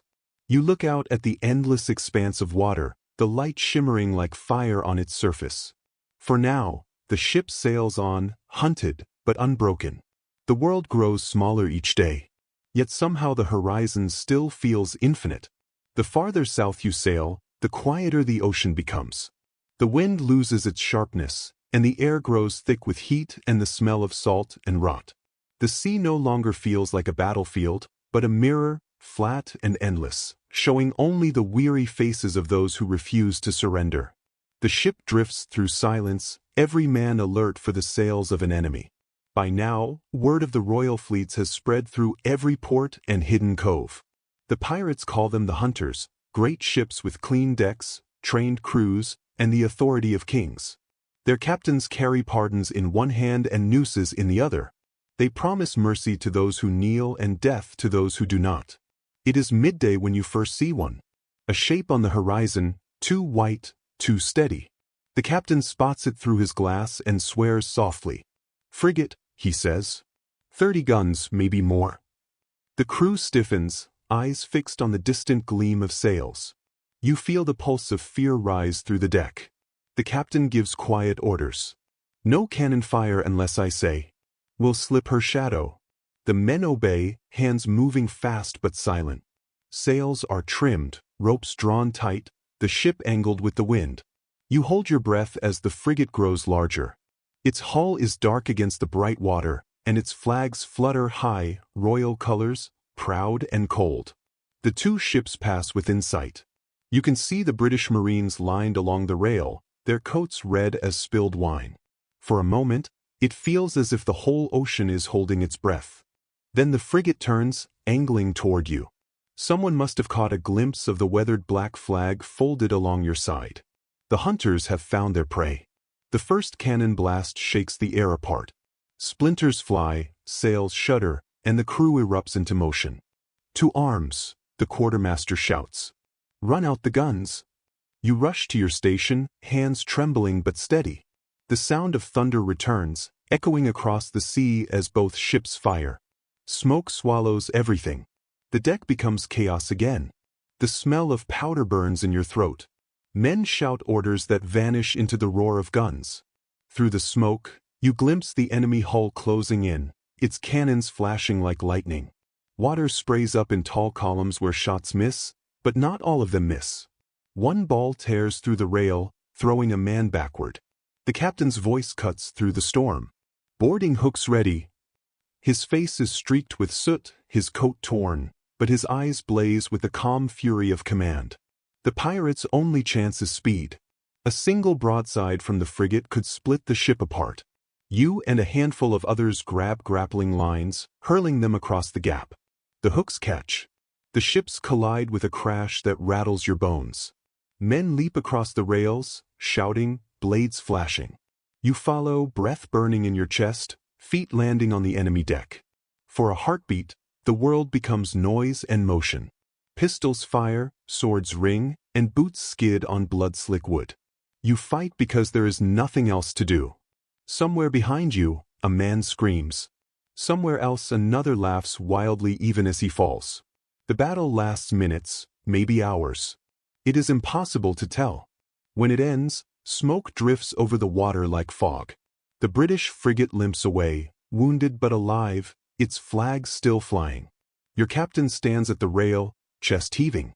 "We live another day," he says quietly. The cost is clear. 3 men dead, several wounded. The deck is splattered and scarred. The carpenter moves among the injured, binding wounds with strips of canvas. The surgeon's hands shake as he pours rum into a cut that will not close. No one speaks of victory. Survival is enough. At dusk, the crew gathers in silence. The bodies are wrapped in cloth and weighted with shot. The quartermaster recites a few rough words, and the men slide their shipmates into the dark. The sea closes over them without a ripple. You watch the water, feeling both grief and strange gratitude.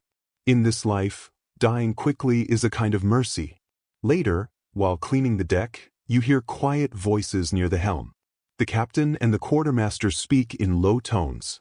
"They'll keep coming," the captain says. "Sooner or later they'll catch us," the quartermaster answers. "Then we make sure we're worth the chase." Some researchers say that by 1720 the age of true piracy was already fading. The great captains were dead or captured, the rest scattered, hunted to the ends of the world. Yet listening to the captain's voice, you sense that the spirit of rebellion would never vanish entirely. The sea has a way of keeping its secrets alive. That night, the crew lights no lanterns. The ship moves like a ghost over black water. You sit near the bow, watching the horizon flash with distant lightning. Each burst of light reveals torn sails, the worn faces around you, and the steady, hardened look in every eye. Freedom has become a dangerous word, yet no one on board is willing to surrender it. The wind strengthens softly, filling the damaged canvas again. The ship continues forward, wounded but unbroken, a dark shape moving toward whatever dawn may bring. The sea grows colder. Even the wind feels sharper now, carrying a faint metallic trace of rain.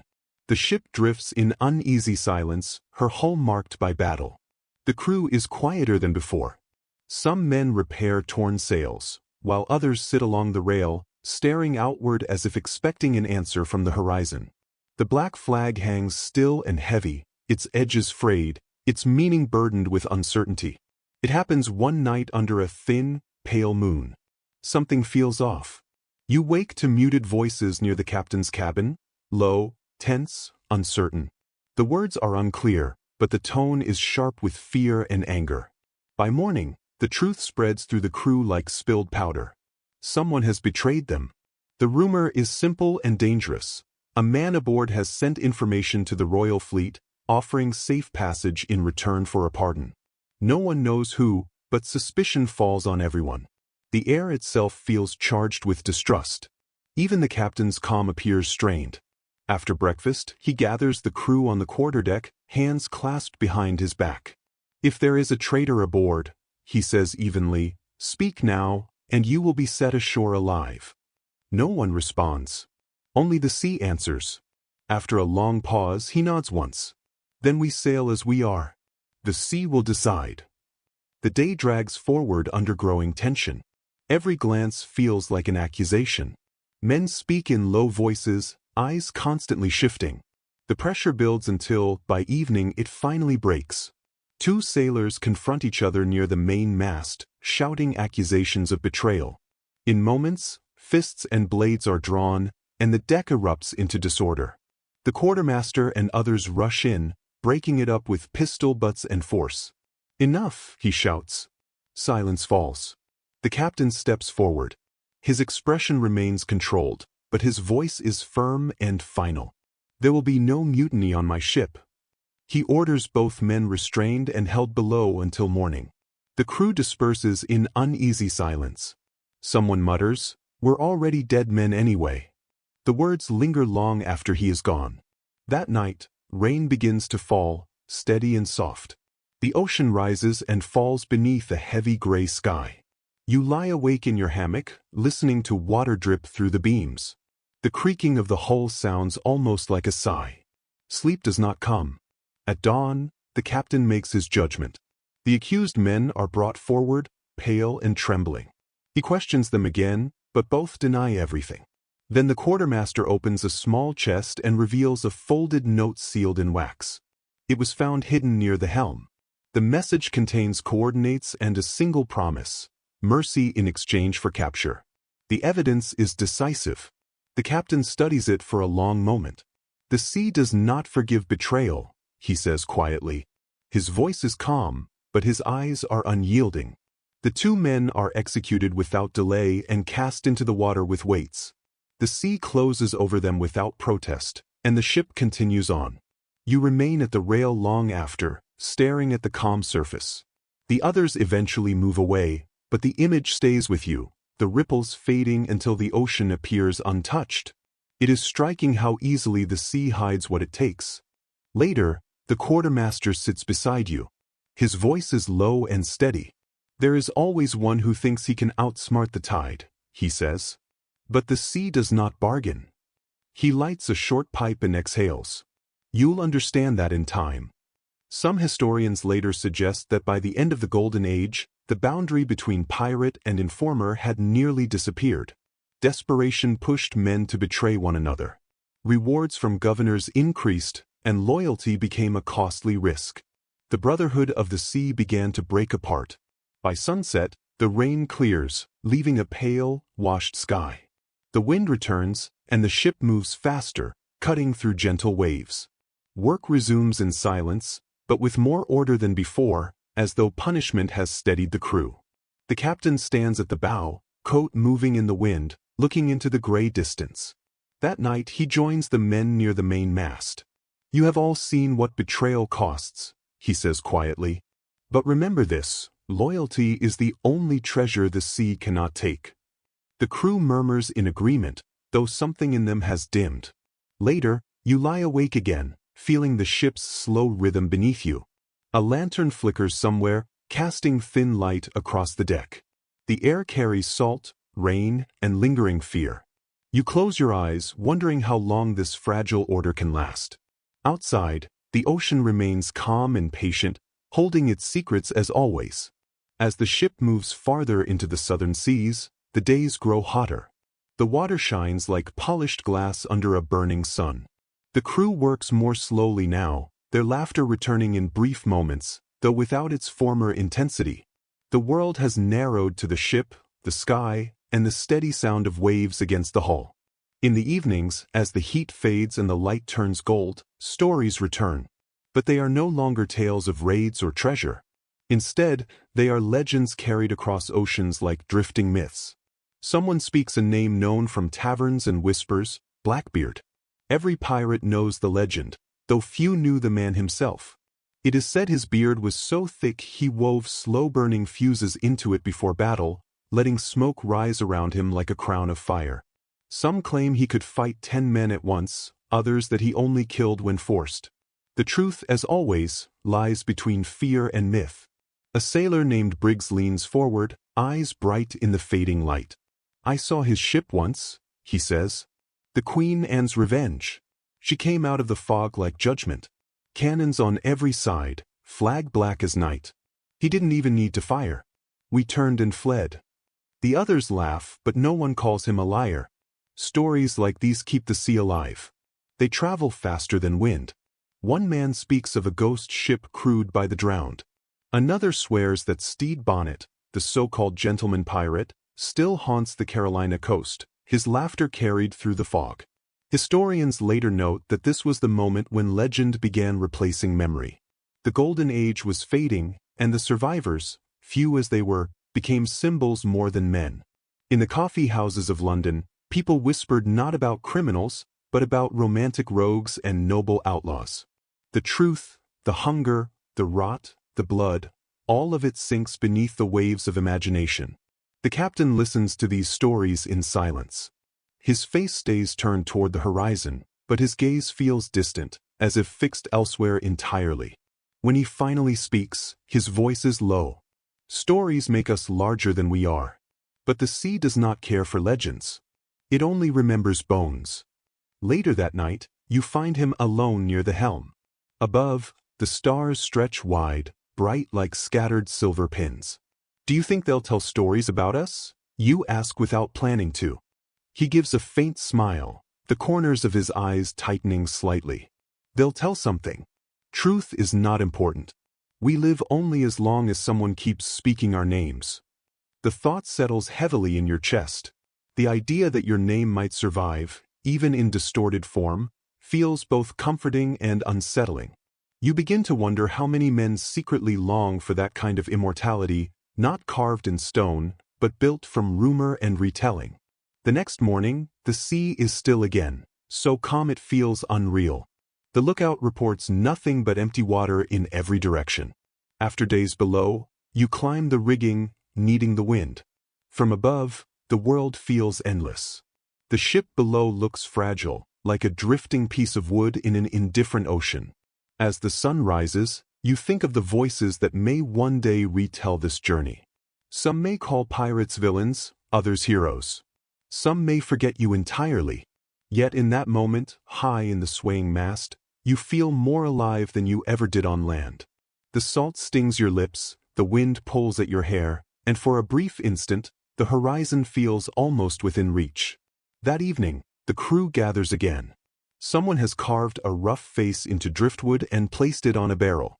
They call it the sea god. One by one, the men drop coins, buttons, or shells into a bowl before it. Not true worship, but a form of hope. "So we don't disappear," the cook explains. Every sailor wants the sea to remember him kindly. A quiet settles over the deck. Even the usual arguments fade. Men sit together, passing a bottle under lantern light, their faces softened. They are no longer thinking of raids or storms, but of something simpler, how to be remembered, and how not to vanish completely. Modern scholars sometimes argue that piracy outlived its reality because people needed the idea of freedom more than its actual cost. The dream was easier to admire than the truth. Yet watching these men, scarred, tired, quietly laughing in the dark, you begin to think the myth is not entirely false. There is a kind of freedom here, brief, fragile, but real, shaped by danger and defiance. When you finally lie down, the ship rocks gently beneath a sky full of stars. You close your eyes and hear faint singing, someone humming an old tune about the sea and the devil's share. It drifts into the wind and blends with the waves. The legends are already forming. You realize they begin in quiet voices, in laughter, while the sea listens and stores it all away. After another week, the ship feels older. The wood groans more often. Ropes creak like tired joints. Salt has eaten into every surface, and the men's faces seem carved by wind and time. Yet something subtle has changed. The past, once heavy and immediate, is starting to turn into story. The quartermaster has begun keeping a journal, writing by lantern light in the cramped cabin. For those who come after, he tells you when asked. His handwriting is uneven, marked by salt stains, but deliberate. He records not only battles and storms, but small details too, the cook's drunken singing, jokes at dawn, the color of the sky before a squall. "If we're going to vanish," he says quietly, "someone should know what it felt like to live." That same day, a diver returns from below the hull with something unexpected, a piece of coral tangled with rusted metal, and a coin fused inside it. It glints faintly in the sunlight, worn smooth by time underwater. He laughs and tosses it to the captain. Proof the sea keeps her secrets. The captain turns it over in his hand for a long moment, then slips it into his pocket. "Maybe one day," he murmurs, "they'll find ours the same way." That evening, the crew gathers near the bow. The carpenter has finished another creation, a small model of the ship, no larger than a loaf of bread, built from driftwood and scraps of sailcloth. It is rough, but strangely beautiful. He places it on the railing as lantern light flickers across its tiny masts. A memory that floats, he says simply. After a pause, he nudges it into the sea. The crew watches in silence as it drifts away, lantern reflection trembling on the waves. Someone begins humming softly. The tune spreads until even the captain joins in. It is not a song of triumph, but of endurance. Modern researchers would later recover similar objects from the seafloor, carved figures, engraved spoons, fragments of jewelry made from coins. Each piece speaks of lives balanced between law and legend. Archaeologists still debate whether pirates buried their treasure or simply lost it, but the answer may be simpler. The sea kept what it chose. You begin to feel time loosen its hold. Each sunrise looks familiar, yet the world beyond the horizon feels different. Empires rise, ports are fortified, gallows multiply, and the age that produced men like you slowly fades into memory. But aboard the ship, life continues, steady, uncertain, as though the ocean refuses to release you. The quartermaster sometimes reads from his journal at night. His voice is rough but calm, and the crew listens closely. He writes about the smell of rain before it falls, the sea glowing green with plankton, and laughter carrying farther over water than land. Historians might not care, he says with a shrug, but the sea might. One night, a young sailor asks if they will be remembered as monsters. The captain looks up from his cup. Maybe, he says after a pause. But every monster has a story. It is better to be remembered poorly than not at all. The words settle over the group like fog, half comfort, half burden. As dawn nears, the horizon begins to glow. Sunlight turns the water gold. You feel its warmth on your face and think how many mornings have looked the same, and how many will come long after this ship is gone. The world will keep turning, you think. And somewhere, children will still whisper pirate names. They will sing of hidden treasure, vanished ships, and flags that once frightened kings. The truth will dissolve under layers of story and song. But perhaps that is enough. Perhaps myth is the only kind of immortality the sea ever offers to those who dared challenge her. As the small carved ship slips away beyond the rolling swell, you close your eyes and hear the final tones of humming dissolve into the rhythm of the waves. In the end, the sea holds everything. Coins, bones, memories, and you come to understand that being remembered by her is not such a bad fate. The ocean settles once again, smooth like glass beneath a misty dawn. The sails hang without movement, and the ship drifts across water that feels too calm to be trusted. The air carries a metallic hint of iron and rain, and the sky feels heavy, as if it is waiting. You sense it in your chest, the quiet moment before something comes to an end. The captain stands at the railing, eyes locked on the horizon. His coat has faded with time, and his hat is stained by salt. Around him, the crew moves in slow, careful motions. There is no shouting, no laughter, only the soft sound of ropes sliding through worn hands. The black flag still flies, but its edges are worn, its color reduced to a faint shadow of what it once was. You hear the bell ring twice. It is not a call to fight or to eat, but a signal for reflection. The quartermaster gathers everyone on the main deck, holding the old journal beneath his arm. His voice is steady, though quieter than usual. "We've sailed longer than we ever should have," he says. "If this is our last calm, we should face it awake." He opens the journal and begins to read. His words shake slightly in the wind. He speaks of those who were lost, of ports that once received you, of nights filled with music and smoke. He continues until his voice breaks, then closes the book and holds it against his chest. "The sea will take the rest," he murmurs. Later, the captain takes the wheel. Sunlight breaks through the clouds in golden streaks, coloring the waves like fire. You feel its warmth on your face and notice how exhausted you have become. The ship creaks as if releasing a long breath, and a deep stillness settles over everything. Then the lookout spots sails on the horizon. At first they are small, then more appear, bright and sharp like teeth. British flags. The hunters have finally found you. The captain watches them for a long moment before speaking. "We can run for another dawn," he says quietly, or face them with our colors raised. The crew responds not with cheers, but with calm nods. No hesitation, only acceptance. They begin preparing the ship, not from hope, but from pride. Cannons are loaded one final time. The deck is cleaned until it shines. Ropes are tightened and carefully coiled. The carpenter repairs a split rail while softly humming. Even the cook polishes a blade until it reflects the light. A quiet sense of purpose spreads across the ship. It is heavy, yet steady. Below deck, the quartermaster wraps the journal in waxed cloth and seals it inside a small cask. If the sea remembers us, he says, she will return this one day. He lowers it into the water and watches it drift away, turning slowly beneath the sunlight. The enemy ships draw nearer. The sound of their rigging creaks across the still water. The captain removes his hat, runs a hand through salt-stiff hair, and gives a faint smile.